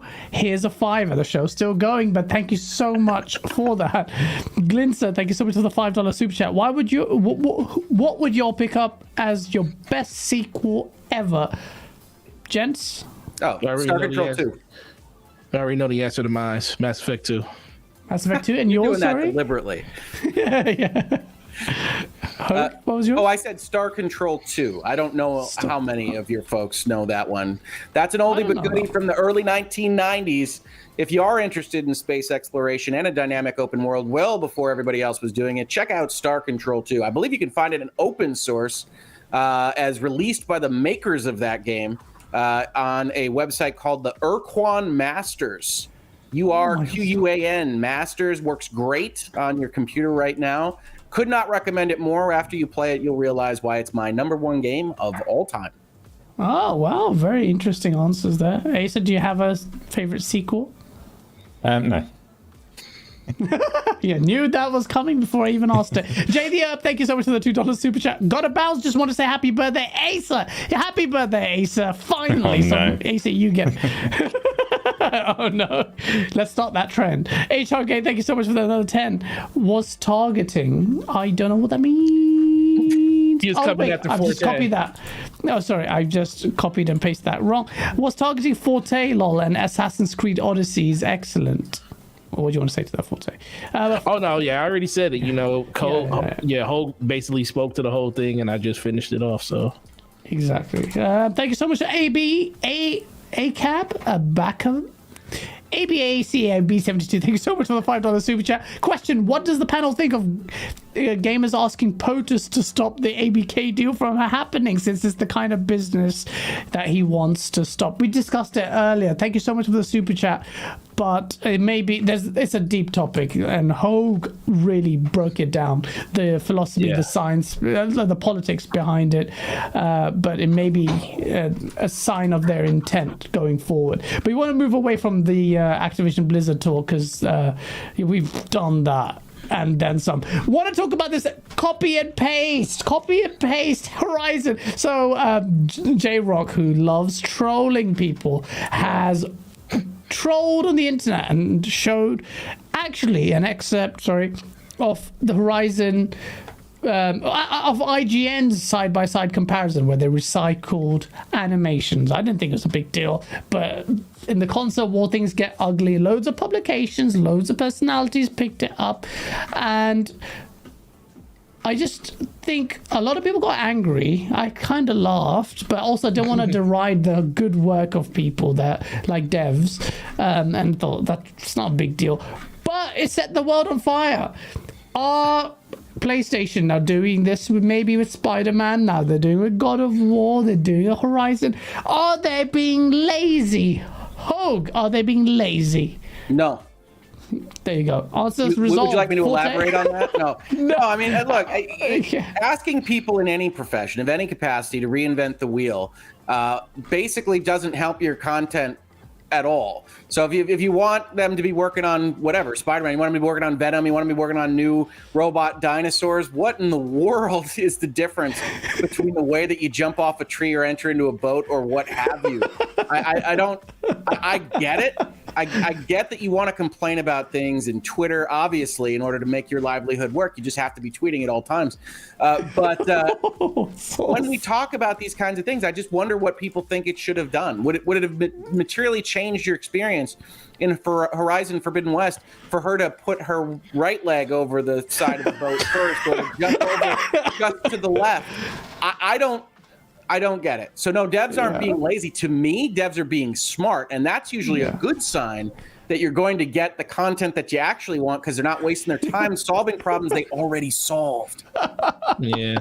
Well said. Forza, do you want to add to that? No, I was going to say they want her to do the William Riker step over the back of it into the chair. I can see that being an internet meme. Yeah, that's what Aloy. Yeah, that's what they really wanted. But no, they aren't doing anything wrong because how do you expect for them to get these games out faster? How do you expect for them to because ultimately what matters is gameplay and story. The gameplay was already phenomenal in both those games. God of War was my favorite game of last generation. Spider-Man improved on the combat that they had in Marvel Spider-Man with Miles Morales, and it looks like Horizon Forbidden West is doing the same thing when it comes to that. Now, if the story continues to be better, that's what is the thing I'm looking forward to. But I have no doubt that why would we want to code for something that already works? It's there.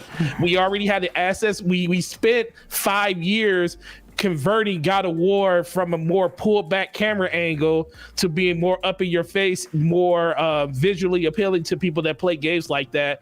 And it worked. And that's what people wanted. And now we're using those same aspects to tell a different story, but make it more grander. And I thought that's what we wanted as gamers. That's the dream. Exactly. That's exactly what we want as gamers. God of War that you're picking for copy and pasting actually fundamentally changed the formula of the game. I know I'm not popular for saying this, but Gears of War needs to do that. If you want to talk about copy and paste, there's a deeper argument there. We won't get into it. J-Rock, stop trolling. That's never going to happen. You're always going to be trolling. But you do you, man. You created a topic for us to discuss. Hey, some people will say that Halo, outside of the grappling hook, was copy and paste. Yeah, and absolutely. There's definitely a deeper argument there. I don't think you can leverage a God of War that took a bold route and it worked. And yeah, there's a lot of copy and paste for all Forzas, Horizons, Halo. Exactly. There's loads. So if you're gonna, how many times can you change the manufacturer of a car in a video game? Last time I looked, cars don't change body platforms, but every 4 or 5 years. Yeah, exactly. And car games actually, they recycle a lot of their assets all the time. Such a small thing. But if it's side by side, you wouldn't even know that they use the same animations. It's just weaponizing for the console war in a way that's not that saucy or entertaining, I would say, other than watching people jump down his throat for that. J-Rock, come on, man. Don't die on that hill.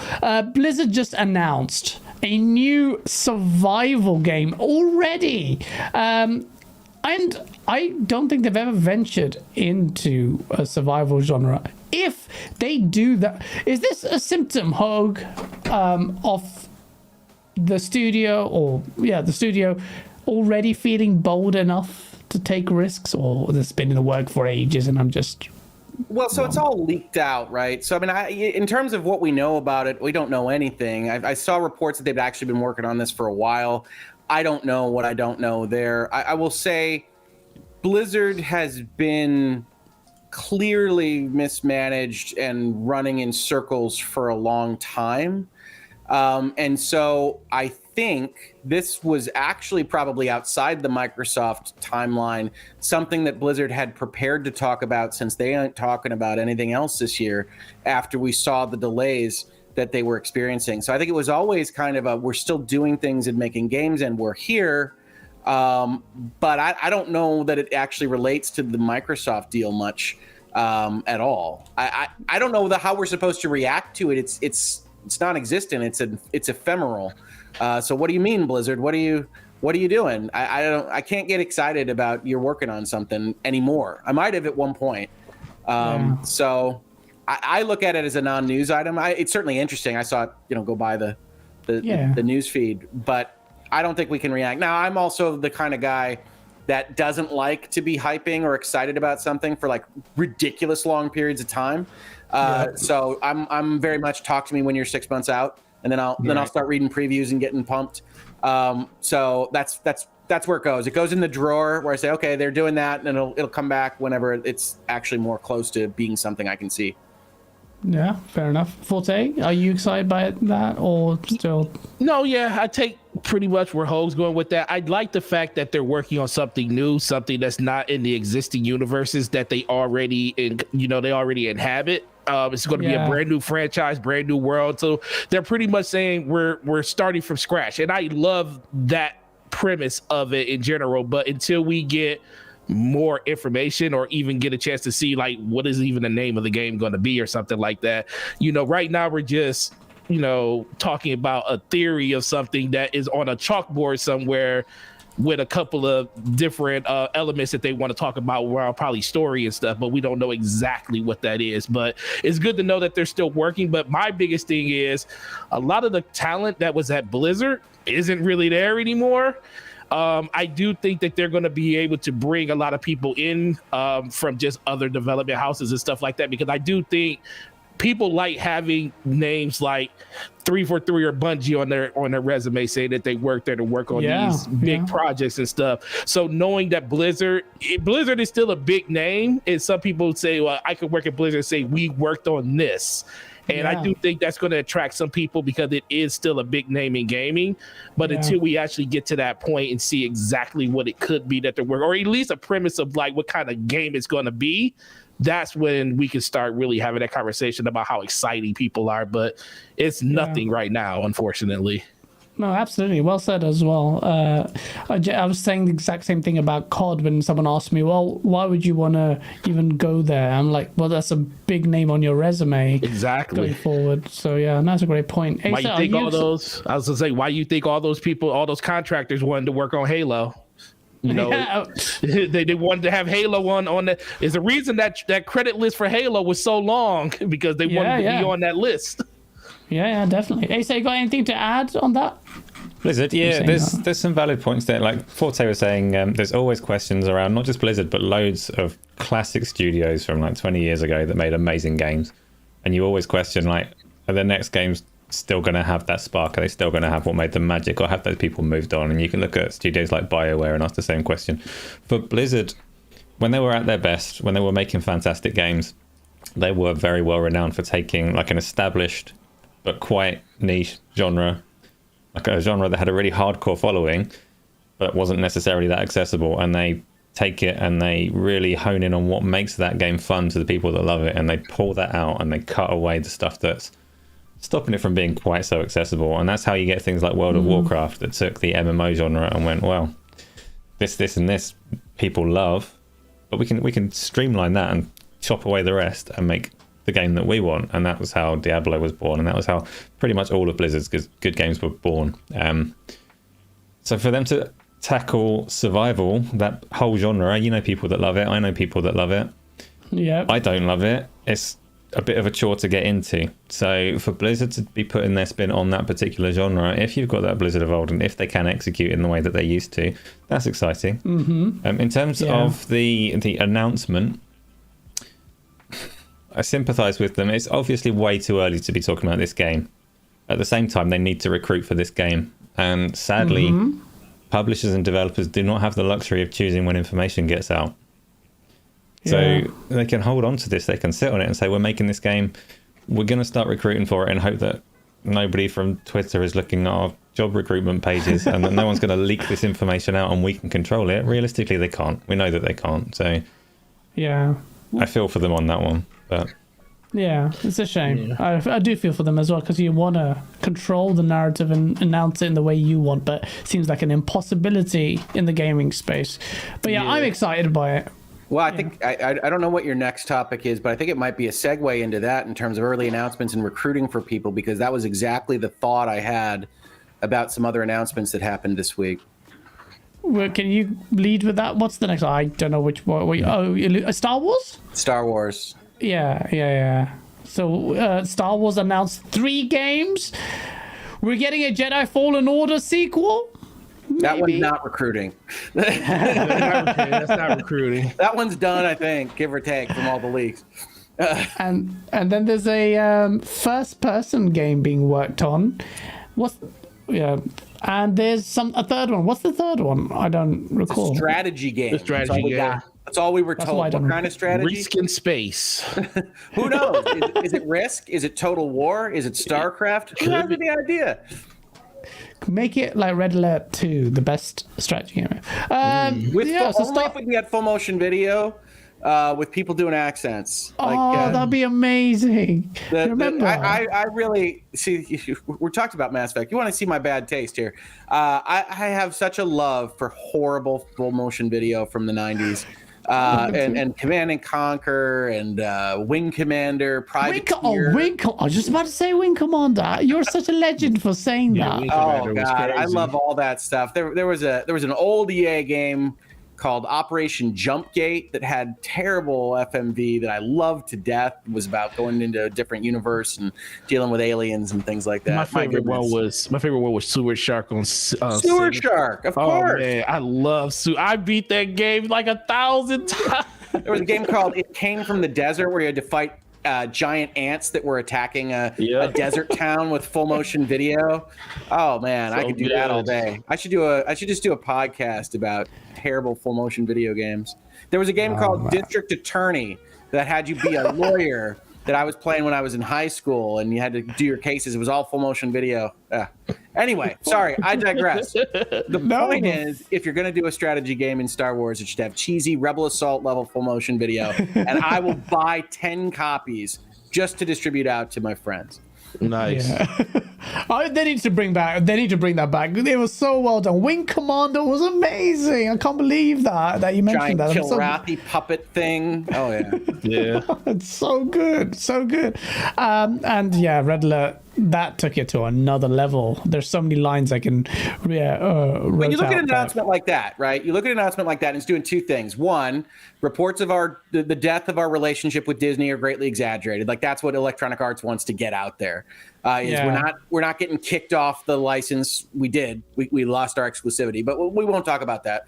We're not getting kicked off the license. We're doing all this stuff, and then also, whenever you get those announcements, it's like that's clearly. Are you interested in working in Star Wars? Because call us up. Talk to your headhunter if you get a call from us. Oh, I didn't see that. I didn't know. that. Yeah. Those last two seem so far away. They seem so far away, and so I believe they announced them all is happening under Respawn. They're all happening under Respawn, which is Wild. It's wild. They're converting their Respawn into the Force.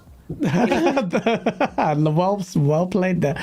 No, does Vince Zabella head that now, right? All the Star Wars. His name is Still- referenced. Yeah, he heads all of the Respawn teams, and he also heads the head studio of DICE Interactive, which does the Battlefield games now. Yeah. Does a few things. I'm going to be. I think. I know there was a history behind the launch, or its troublesome, buggy launch, but Star Wars Fallen Order was amazing. Like I was shocked at it when I played it after the fact, near the launch. Series I X, think it but- is very ambitious, and I love to see that ambition. I think it's a 7. I think they have a lot of trouble Okay. with actually what the combat is, and the jumping is a little. Jumping's horrible. squiggly. You're right. Yeah. So it's to me, I am so glad that they're interested in the universe and they're doing that kind of thing because all the ambition in that game is amazing, and they want to tell a story, which is nice. And certainly juxtaposed with some issues I have with Disney Star Wars. I can just hit all the hot topics. From Oh God, here you go. but- Disney Star Wars are bad, so let's. But that being on, being that game, it was just this side of janky enough that it was a bit of a problem for me. Do you- in actually playing I it? was like, do you think it was just more of the Souls nature type gameplay instead of it being more of a fluid type gameplay that wasn't tied to the Souls, like the Soulsborne way that you play? You think that had something to do with it? Well, I Going played after that Souls games. audience? I like Souls games. I'm not very good at them necessarily, but I think that it was trying to be a Souls game that it felt like it was their first crack. It felt like it was their first try to make this thing, and they were working on hitboxes and things that didn't quite work, and the way that these things interact. So I love it insofar as a multitude of planets, data entries for everything, a narrative that they actually are pushing through the whole story. Lots of great stuff. I love the behind the scenes. If you look at that behind the scenes they included with their director's cut package, it's fantastic. Talking about how they go through and actually talk about developing the game. By the time you get to the ending's great, but big chunks of it are the map doesn't work very well in terms of what it needs to show you about advancing down. It doesn't have a lot of great backtracking circles. Like one of the things that really works for Metroid Dread is they have all those kinds of hidden paths back to where you were in a fashion that you're almost supposed to not notice. And then when you're playing Jedi Fallen Order, you have a lot of circumstances where you're like, okay, I got to walk back to the ship. And that just happens a lot. And I think that's, I talked about Assassin's Creed. Jedi Fallen Order 2 is one of those where I think those are all eminently fixable. Those are things that you learned when you were making the first game and you couldn't take back because you already had too many assets. You got to get the damn thing out the door. I am very pumped for Jedi Fallen Order 2 because I think it'll be good. I think it'll be really good for what they learned from the first one. But God, every time I said that is the 7th 7 I've ever played, and I like a lot of 7s. So it's not throwing it in the trash heap. It's just, man, I wish that were slightly tighter.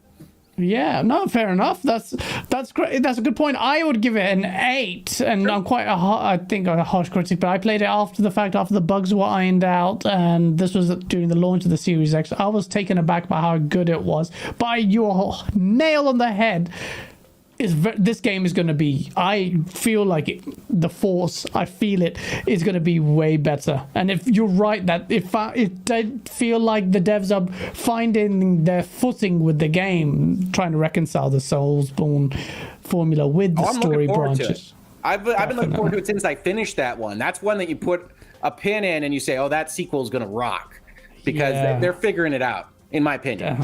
Yeah, well, no, well said. Well said. Forte, are you a big fan of Star Wars Jedi Fallen Order? Yeah, I am. I'm actually in the middle of playing it. Just being a person that plays Destiny a lot, I really skipped over a bunch of games, and that was one of the games that I had to come back around to doing. Plus, it came out during a time I had no faith in Star Wars because Disney killed it for me. Sure. But yeah, I'm playing it. I'm about halfway through the game now, and I'm glad I waited because I'm playing it on next-gen consoles and stuff where everything feels and plays a lot better. So I'm enjoying the story, and I agree with Hogue. I mean, the combat, I've never been into like the Soulsborne serious stuff, but I can see where the allure of that is coming from, and I can also feel it in the combat because I did play some of the Soulsborne. Not very good at them, just like I'm not very good at this game, but at least in this game, because I'm more familiar with the universe, love the actual world building that they do in it. So I'm going to see this one all the way through the end. And definitely when they do the second one, I think Respawn, if you look at them, they had Titanfall 1, Titanfall 2 added a single player, Titanfall 2, I still to this day think it's the best single player game when it comes to a shooter I've ever played to this point. And there's a lot of good ones out there. It's a lot of good ones. Okay. But I just think just the storytelling that they did through time traveling and everything, the way that they actually gave BT a personality, they actually found a way to give a story that I didn't think you were going to get from that. And I think they can achieve that in the Star Wars realm, where literally there's 100 different ways they can go with it. Yeah. And plus Disney wants to make this part of lore, because that's another thing too. So Disney has an invested interest in this because the first part is lore. This one's going to be part of the lore. So it is canon. It is canon. I didn't know that. I didn't know that. Battlefront 2. There was just a little BD in Book of Boba Fett. Yeah, there is. Yep, sure is. I've seen that. Yeah. So Battlefront 2, the single player for that is part of canon, and the Star Wars Jedi Fallen Order is in canon. So Disney themselves have an invested interest to make sure this story is as good as it needs to be, because it's going to be referenced in Star Wars going forward. Okay, that's sick. So there's a little BT, and I haven't seen Book of Boba Fett. Don't. It's not worth it. But there's a little BT in it. Oh, okay. Well, that's kind of cool. Risky for the Biscuit does not agree. Goes 7. Take this guy out the back and block. No, I'm not Jason Schreier. I'm not going to block anyone. But thank you for the $2 super chat. Asa, speaking of people who are terrible at Soulsborne games, I saw you play Demon Souls. God, that was horrendously painful to watch. You are so bad at that game. Are you excited about Jedi Fallen Order? You guys. Sequel. Yeah, I am. I like the first one. I'm brilliant at it. I'm brilliant at most games, including Demon Souls. You just caught a bad 5 minutes. That was all. No, the first one was good. It is a little bit janky in places, the first one. So I agree that the second one will hopefully polish off some of those jumping areas and things like that. But atmosphere and story were a surprise. It wasn't like a genre that Respawn had tackled before, so it came out good. And I'm looking forward to the next one. I agree. Yeah, it's really like speaks to the talent of Respawn that they can do that. Like they just realized that now because they did that. They tackled the story in Titanfall 2 was brilliant. Like so well done. I was hoping that Halo kind of followed that. I cared more about BT. Was it BT? More about that robot than I did any character, whether it be a hologram or otherwise in Halo Infinite. So yeah, I'm really excited about it. I'm not a massive Star Wars guy, but you know, Mandalorian and Jedi Fallen Order are right at the top after Disney seems to have completely make sure that Star Wars takes a nosedive as far as the mainline movies are concerned. Another title that's actually coming out of nowhere, questions of whether your PC will run it. Crysis is back. Crytek is working on another Crysis, and I kind of like that. I thought Crytek was in crisis of its own. There was something bad. That was bad. But they are working on a new Crysis, and in an arena that is very saturated. I always like the Crysis games. Forte, are you a fan of the Crysis games? Are you looking forward to this? Yeah, I beat all of them. I was one of those people ever so long ago. Can it run Crysis? It used to be the thing. I boot up my PC just to see if it runs. Now we have other games that we can stress test our systems with to actually get that. Hitman seems to be one of the more popular ones.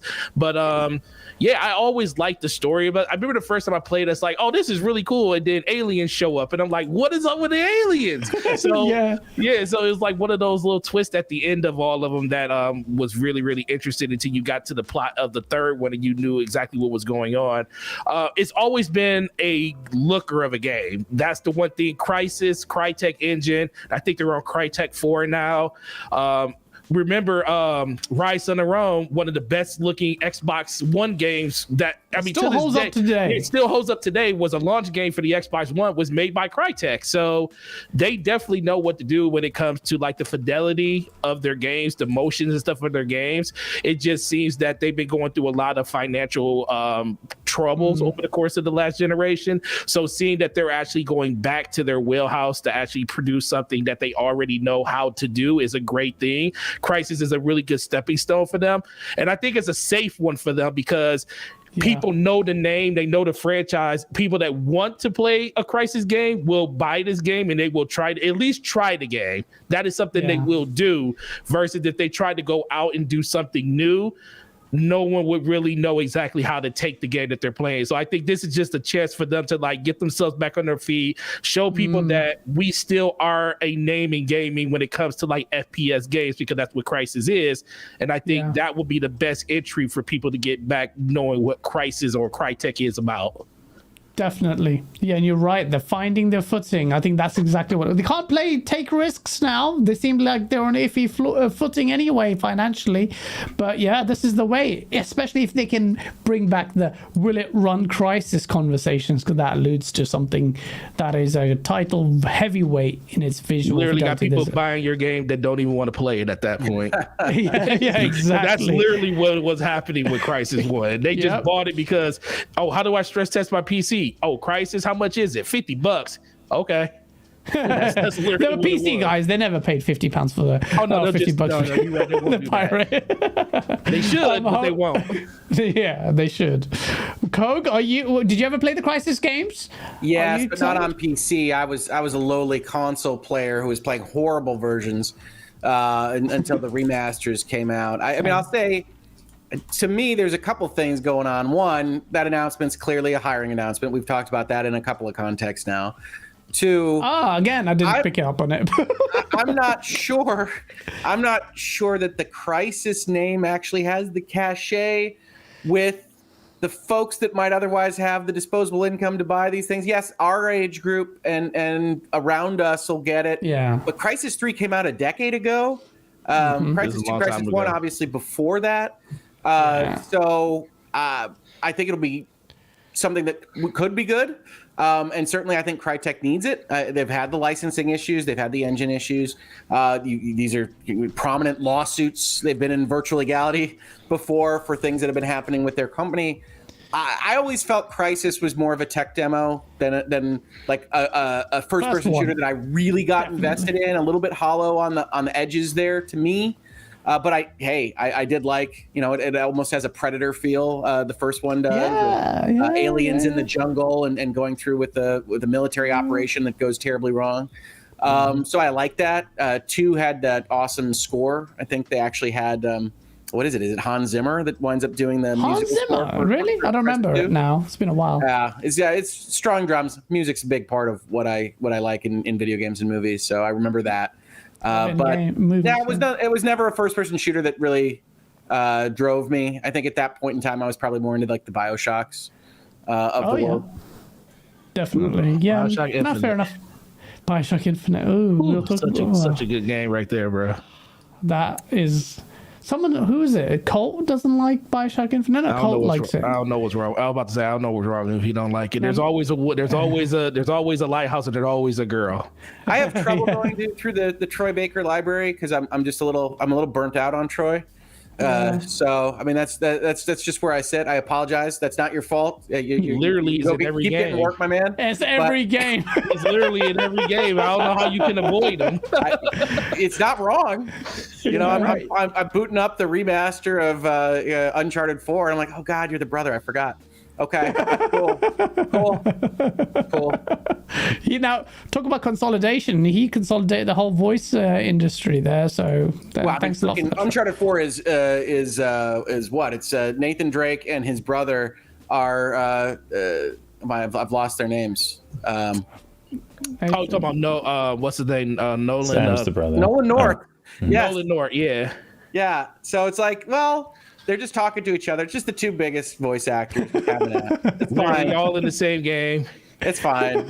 It's one of those things that's super interesting to me about video gaming because it's like you wouldn't have that happen in live action movies or television.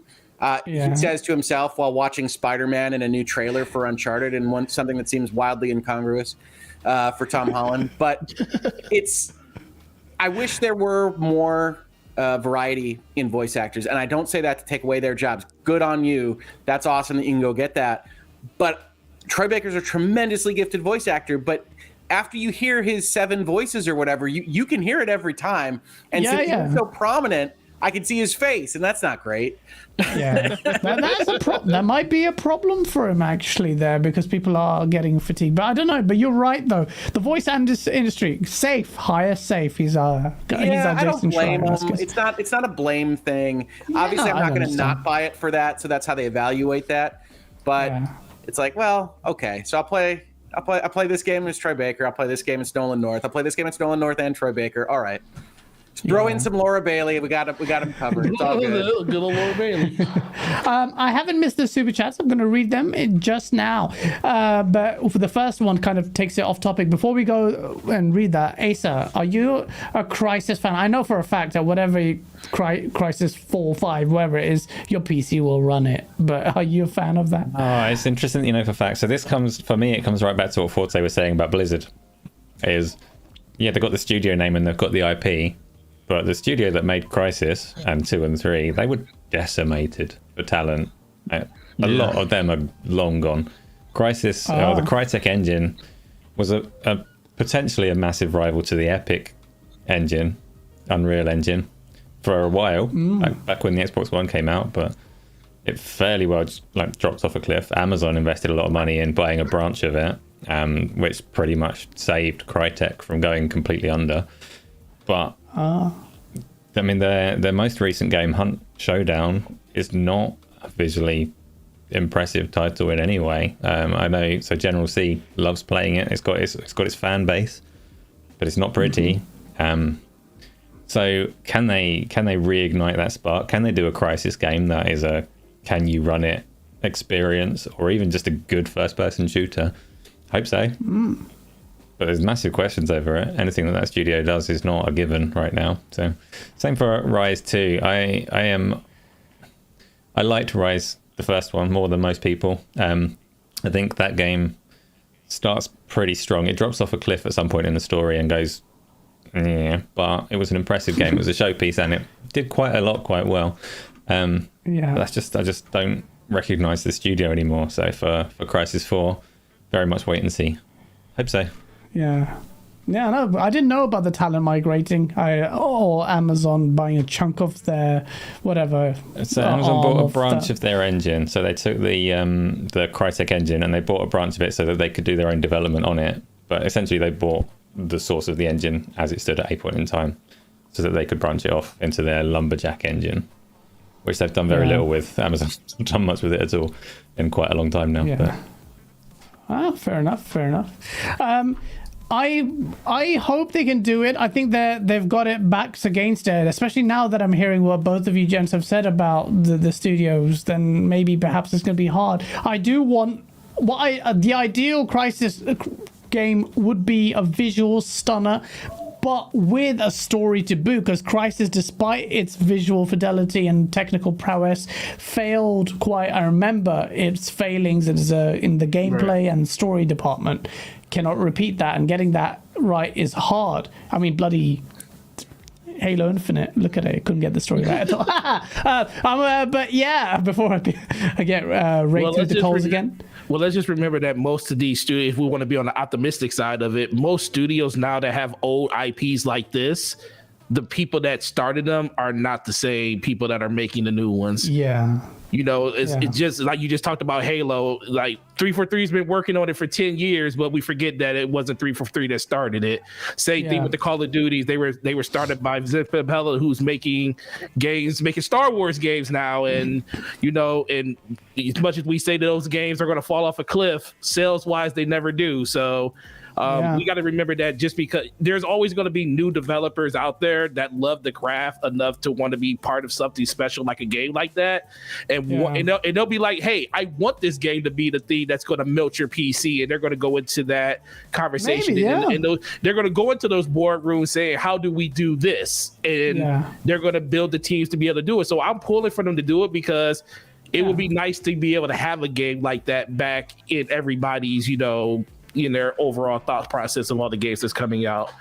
That'd be a good redemption story for them as well. But that's a good optimistic way of it. People and devs were looking to work on it and then maybe be part of that history and hopefully a redemption story there for them as well. Yeah, no, good, great shout.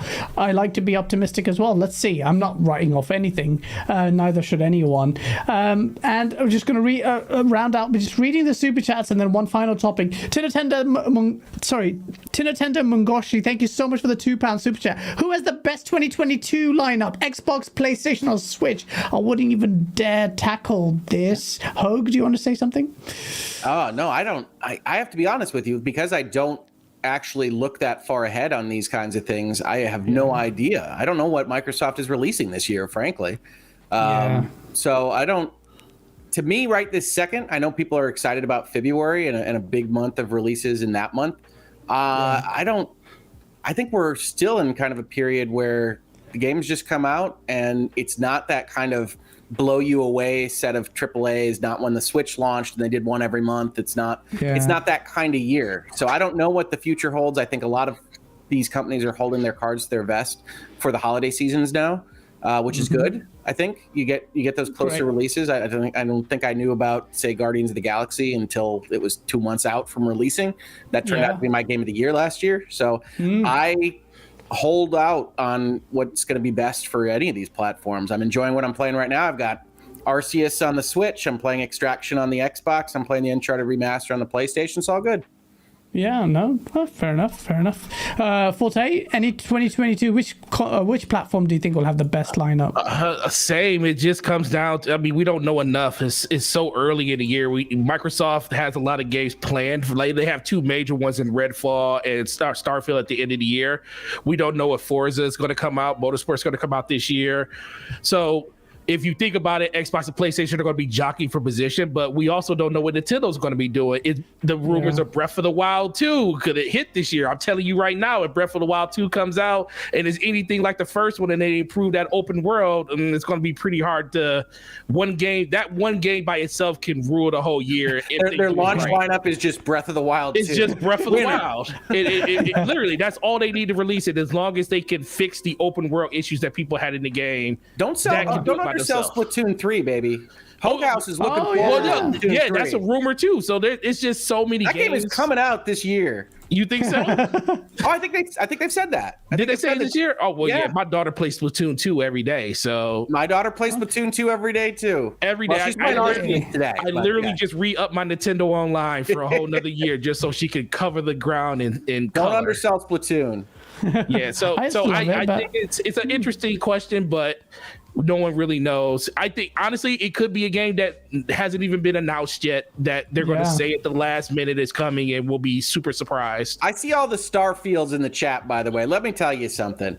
I'm holding out on that release date until they release something other than concept art, okay?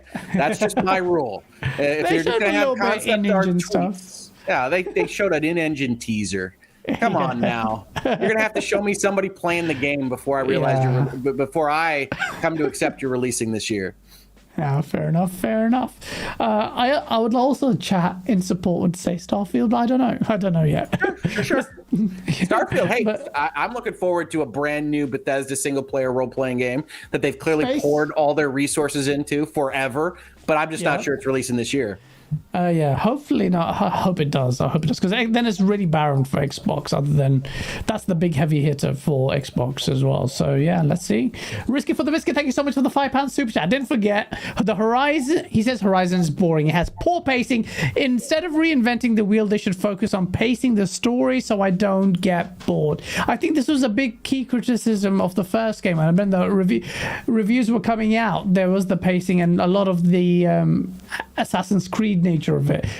I mean, it reviewed well, but not in the top tiers, and that was one of the complaints. So hopefully they do that. But yeah, I'm with you there. I didn't find the story intriguing. The gameplay was fine. Dark CMF, thank you so much for the $5 super chat. Book of Boba Fett. The first 3 episodes are tough to watch, but after them it has been very watchable, which is why I waited for the whole season to come out and to watch these things. So yeah, let's see. It doesn't sound all that great, especially after Hogue your comments on it. Well, in fairness, the last one was better, but it wasn't a Book of Boba Fett episode. I'll just leave it at that. No spoilers. Okay, fair enough. Risky, thank you so much for the £5 super chat. Has anyone noticed Gaz's false teeth shine extra bright on his birthday? You mean every day? Happy birthday, Gaz. Hope you get those new teeth you sorely need. Is that a joke about British people and their teeth? Those were Invisaligners. Yudani Cruzada, thank you so much for the $2 super chat. He goes, Rise Son of Rome 2, you cowards. In fact, actually, now that I've read that, if you're thinking about Crytek and like, let's just go all in to survive, let's make Rise Son of Rome 2, because it can be visual heavyweight, probably be easier in a less saturated market, and you would probably get more eyes on it, considering the exclusivity question would come up. So maybe maybe that would have been a smart play, but if they're working on Crysis, who knows? Finally, just to round up the show, and this is a very quick topic, and I'm conscious of the time. We have got way past our 1.5 hour mark. We're almost at 2.5 hours, and apologies, gents, I know you've been here for quite some time. You're good. Halo Infinite and Forza Horizon. So there were some murmurs. Some people, and I won't mention names, personalities, were deriding the success of these games, or why Microsoft was staying mum about the numbers. And then Halo Infinite, Halo 343 announced that Halo Infinite achieves its highest numbers in date, 20 million players, and Forza Horizon has hit an astonishing 18 million. Halo is doing incredibly well. So is Forza, and I don't think I don't think Halo deserves those numbers. Fight me, Forte. Why? What's your take on Halo Infinite hitting 20 million? Do you think the multiplayer has legs to have more? Do you think it deserves the 20 million players? Talk to me. Okay, so I still play Halo. I still play Halo Infinite pretty much every day, every other day at most. I enjoy the multiplayer. The game is boring right now to me. I'm at level 88 on the battle pass, so I should be finishing that in like probably the next 2 days because I do my 4 or 5 levels and I get out of there. It's just nothing else to do. It seems like everything is built around the events and stuff, which is cool. But it makes the challenges force you into game modes that you kind of don't care about, and the cheating issues on PC. So I do think that it's great to see 20 million people have tried this game or downloaded or whatever Xbox or Microsoft uses their number to gauge, participation in the game. As much as I love that they're celebrated, I just wish we just knew exactly like what did this game truly really do. Like, it's good to know. Yes, people are still playing it across multiple platforms. It's one of the most. I think they said it's the biggest participation or launch date of a Halo game when it comes to player activity, which is great. I think Forza is probably more impressive, being at 18 million, having its legs cut off by Halo literally a week after it came out.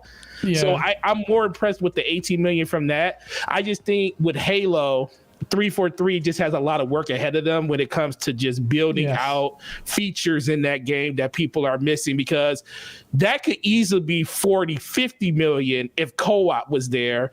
It could also be more if it wasn't an elongated season going all the way into May, March, 6 months, trying to earn some of the same stuff in the game. So I think there's a lot of missteps there, but I'm just super excited to see Halo being celebrated again and Microsoft caring about Halo, because we always do. That was kind of a question last year. Like, are you just throwing Halo out there just to throw it out there? Why would you show us the trailer that you showed us knowing that was not a good look for that trailer? So as much as we know it's a business and they want to make money, some people really didn't think like, dude, do they even really care about Halo? But they delayed it and gave 343 the time to make it, and they're celebrating the success of it. Now we just need to see the next step for Halo. When is that next story beat for Halo going to come out? When are we going to be able to, experience what we saw at the end of Halo Infinite when it comes to people that we saw or just situations that happened in the game? That's what I need to know. And I think that's, by the way, good avoidance of specifics. Yes, avoidance of specifics of what happened at the end. But when are we going to get a chance to experience that? Because I instantly knew, me and a lot of other people that are kind of not even just if you're a gamer, you knew with them saying this is a 10-year plan on this game. You knew you weren't going to get everything up front. You knew you were going to be piece fed everything. But my question is, how long is it going to take from beginning to get to that conclusion that we saw at the end of that game? How long is it going to take to get there? And that's the thing. If it takes 10 years, that's fine. But guess what, guys?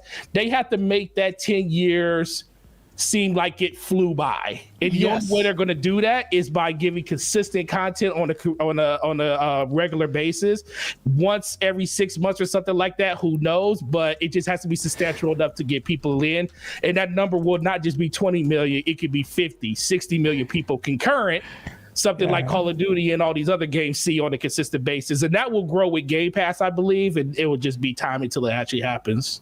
No, I'm so glad you called that out, because I think the game definitely. I haven't gone back to it. I've gone back to Apex Legends, everyone. I like the Halo Infinite multiplayer because what's there to play? The same maps. Where are the maps? Big Team Battle, is that fixed now? I don't even know. Still ain't fixed. Can't go in there with no more than 2 people.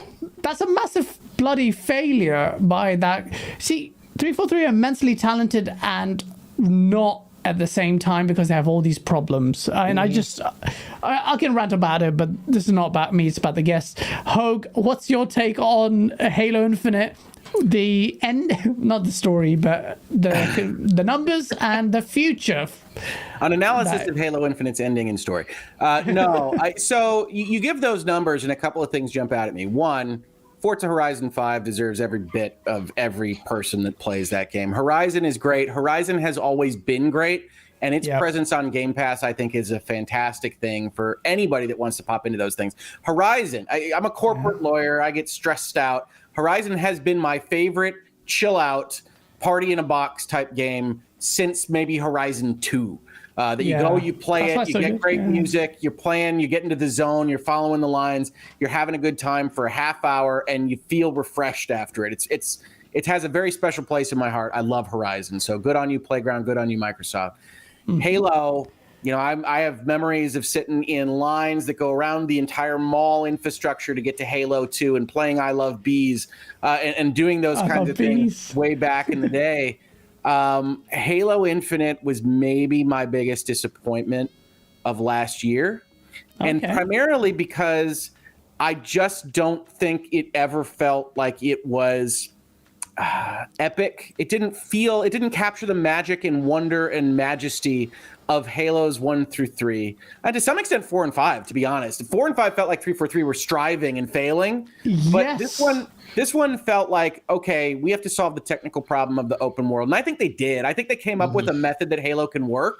But I think by the time they did, apparently they didn't have enough time to make compelling missions or stories or things like that. So again, it's one of those things where I hope that you benefit from that. That, okay, this mostly works. I don't know that open world is a great fit for what I actually want out of my Halo experience, which is kind of set pieces and designed fighting combinations and things like that. But let's say that that's where the direction you want to go. I think you mostly solved it. It's just not compelling. I'm not compelled by the fight. You're skipping the stuff that is the majesty. One of the biggest things that I noticed right from the start of Halo is they skip the descent to the Halo ring. They go from mission 1 to mission 2, and it's like that's a big moment. That's an easy sci-fi moment for you to take the descent into the ring, and you skip it, and you're like, oh, you're on a ring now. It's like, okay, that's functional, but you've skipped every aspect of what I like about Halo, what I like about the monks singing. It's the majesty of this thing. And I don't feel like it's there in Infinite, and I feel like the story's perfunctory. And by the time you get to the end, I think, as Forte was alluding to, literally every fun aspect of that story is like, coming up next week. Yep. Please join us. We got so much cool stuff to show you, but not now. Yeah. Okay. See, chat. See, there's someone with me. I never thought about the descent to the Halo ring until you just mentioned it. That's a good point, because one of my favorite ones in Halo 4, when you're scaling down the Guardian on your way to the planet, to the Halo ring, I thought that was when you got all the skybox, the clouds and everywhere, and you're going down fighting Covenant as you're going down the side of the Guardian, and I was like, this is really cool. But you didn't get that. You've got a giant space object and you're landing on it, and it's like, it's so clearly what you should do. The fact that mission 2 just starts with you on it, I'm like, I felt so massively disoriented. I was like, am I on the ring? That's so. I see. I didn't even tackle that in my review because I didn't think about it, but it did bother me. I just didn't I didn't kind of acknowledge it even to myself. I felt that discomfort, discombobulated, like you Americans like to say. And it's a little thing. It's a little thing. Is it necessary? No, but it's easy, and it's what other Halos would have done. So it's that kind of thing. By the time you're in the open world, I wish the writing and what they were telling me was more compelling. But what they've done with like the little data entry points and the little things to blow up, if you add a little bit more dynamism to that, they're not all identical. You can see exactly how what they've built technologically can work. It just feels like it's not that yet. It's the next step to make it a little bit more interesting, whether that's the writing or the narrative of the story or the actual setups and setting the combinations correctly and everything else. So to me, I wish it were better. It's a good game. Like, I don't hate playing it or interacting with it. And I'm not playing multiplayer. So understand, I'm not grading that. I jumped in, I said, yep, that's multiplayer. And then I went about my day. The campaign was what I was interested in. And I don't feel any of that magic. And so that was unfortunate to me. Yeah, no, fair enough. I'm glad I have some rapport with someone who understands story in games. And no, Just don't forget where I put Andromeda before you jump on the Hogs Right train. So you got to, hey.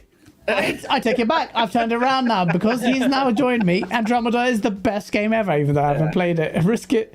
Thank you so much for the £2 super chat. I will 1v1 you all if you keep dumping on Halo. Hey, you could take me 1v1. If it's in Halo, I'm sure you could take me. I mean, it won't be that difficult.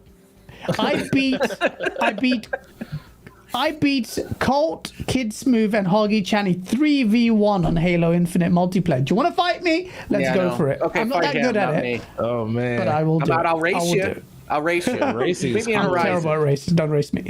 Don't race me. Hey, if I wanted to, I'd be Onyx. But with ease. I'm a diamond on my own playing randoms. Don't you dare come at me.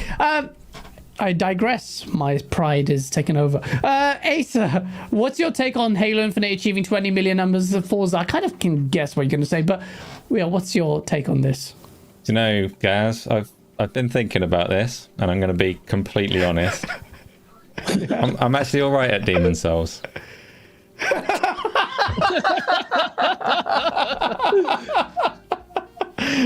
And that's Ace's take on the numbers. And that's it, right? Oh, ladies and gentlemen, that is great. There's a great way to end the chat. Ace is good on Demon Souls. Gents, it's been a very long show, but I had to tap into Hoag's knowledge, and it was great, Forte, for you to get your wisdom. And also, you made some great points as well. I hope I share... One thing I also, Forte, is your optimism for things, and I guess I need to take that on board as well, especially with Crysis and especially with going forward. But actually, before we go ahead, Forte, I was a bit confused there. What did you think of Halo Infinite's story? I'll get back to Halo Infinite. Oh, the story was... It seems like, I'll put it like this. It seems like they were trying to rewrite history of 2 Halo games in one game. That's how... He said it. That's what it felt like. It felt like they were trying to rewrite history with certain things that happened in the game without spoiling anything. Do you know what it reminded me of the most, honestly? Do you guys remember how Resident Evil 4 starts? Yeah. So Resident Evil 2 has one of my favorite endings in video games, where they basically get out. You've gone through the 2 systems, and we've got to take out Umbrella, and it cuts into the rock music and goes to the credits. Right, so you're really excited about it, and the reason Resident Evil 3 is skipped in this is because it's simultaneously to 2, in case people haven't played this series. 4 starts out, and it puts up like a scroll, and it's basically Umbrella went bankrupt in the stock market. Now our story. And it's like, what? And that always set me off on the wrong foot. I have no problem with Resident Evil 4. I don't love it as much as some people, but there was so much of the Cortana beats and some other beats in Halo Infinite that are like, oh, you guys cared about that. Some stuff happened, and it's here's some background, and all of this is like, we're gonna not address that. We're gonna take out Umbrella was not actually the way we wanted to go. All that bit at the end of Halo 5, that's not the direction we wanted to go, and so we're gonna do what we want to do. And I'm glad you do. Don't do what you don't want to do, because that's a worse game. But it's very anticlimactic in very many respects. It's very much, to me, Umbrella died on the way back to its home planet, and now our game. Yeah. Wow. Well, hopefully people don't read into that too much. But yeah, no, absolutely fine. So everyone apart from Asa is unanimous on a Halo story. And on that note, ladies and gentlemen, we've now established Halo Infinite's poor story. We're going to give these gents, thank you so much for joining. Forte, thank you so much for giving the right answers to that question. I'm just playing with you. Thank you so much. I hope you had a great time on the show, man. Absolutely. And I know Thanks for inviting me. Absolutely. No, thank you both. Forte, where can people find you? Yeah, man, this is a great show. I'm just happy to be here with you guys, man. Lonely GameStop store manager, running a store, selling games. Shout out to Pokemon, that's going to end up winning NPD for this month and next month with all those games that's releasing, like Horizon and Elden Ring. Pokemon Arceus is going to win. You just don't realize how many copies of that game I sold in the last year. So, by the way, for anybody interested, very much a fan of what I've played of Arceus in the last. Oh, it's good. It's good. It's good. Oh, it's good. It's really good. It's really good. And there's a reason that my store had well over 200 and something copies and I sold out in one day. Whoa. Wow. So Wow. What that was even on my radar? I saw the 7 out of 10 from IGN and stuff like that. I'm like, okay, I'm not massive Did Pokemon IGN guy, actually give but it a 7? Oh, they gave God it bless your heart, wow, IGN. that's crazy. But no, yeah, but just being a person that's in the community, always just, enjoy the conversation that you guys have on Twitter and on this show. I always feel like, you guys are fair and honest in your critiques and stuff. And that's all it is an opinion. I may disagree with some people's opinion, but your opinion is your own. But I appreciate coming on. Like, once again, 10,000 subs. Congratulations on that. You guys worked super hard for that. And for me, it's Gaming Forte, YouTube and Twitter. Check it out. We have a podcast called DPS, Damage Per Second Podcast. I do it every Thursday with my friend Slumbo Backslap, 9 p.m. on Thursdays nights. And make sure you come check us out over there. And enjoy the games that you're playing, because there's a bunch of them over the course of the year. But thanks again, Asa. Thanks again, Gaz. Always great to be here with my Michiganian, Hogue Law. He literally lives probably like 15, 20 minutes from me and doesn't even know it. But yeah, Well, great hey, stuff, man. My first real job was Electronics Boutique.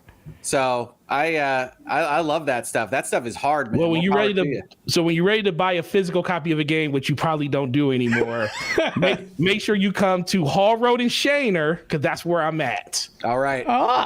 There you go. Did you really want to give the people your location? I had That's business. It's game. They know where everybody knows I work at GameStop, and so it's not hard.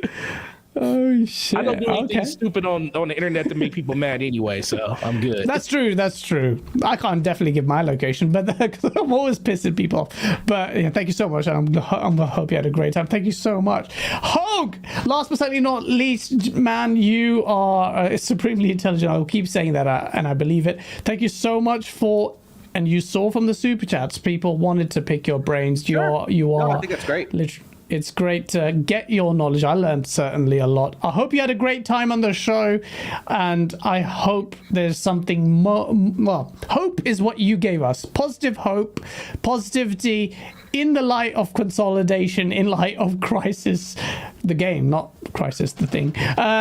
But yeah, tell our viewers where people can find you. What's in store for budding lawyers and gamers? Sure. No, absolutely. Well, I think most people know me most prominently from the show Virtual Legality, get your merch, where we talk about the business and law of video games, pop culture, and more, hopefully in an educational, entertaining, and informative way. But you can find that at youtube.com/Hogue Law.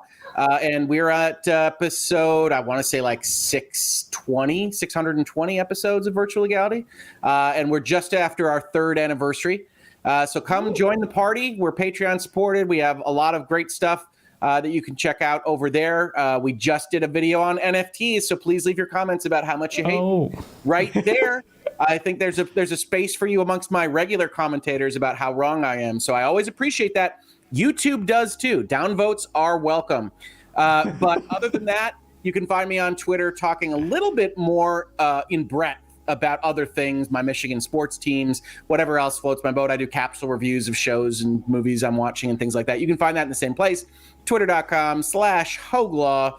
And I'd love to see you there. I love having these conversations, and I love this industry. So if I could talk business and law about it, as well as whether or not I like the story implementation of Halo Infinite, I'll do it anytime I can. So thank you for inviting me. Thank you for being here. It has been an incredible show. Both of you gents, thank you so much. You killed it. And it was brilliant, nuanced chat. Someone in chat, Jupiter119, is now almost convinced to play Mass Effect Andromeda. You are a very powerful man. Thank you so much. Before we say the goodbyes, thank you so much for your generous super chats. Thank you for the congratulations at 10K. Cool. It means a lot. Thank you so much. And we will, and I promise you, work hard to deliver more content that we love making. Asa, it's been an interesting birthday. Happy birthday, Asa. Passing the baton on.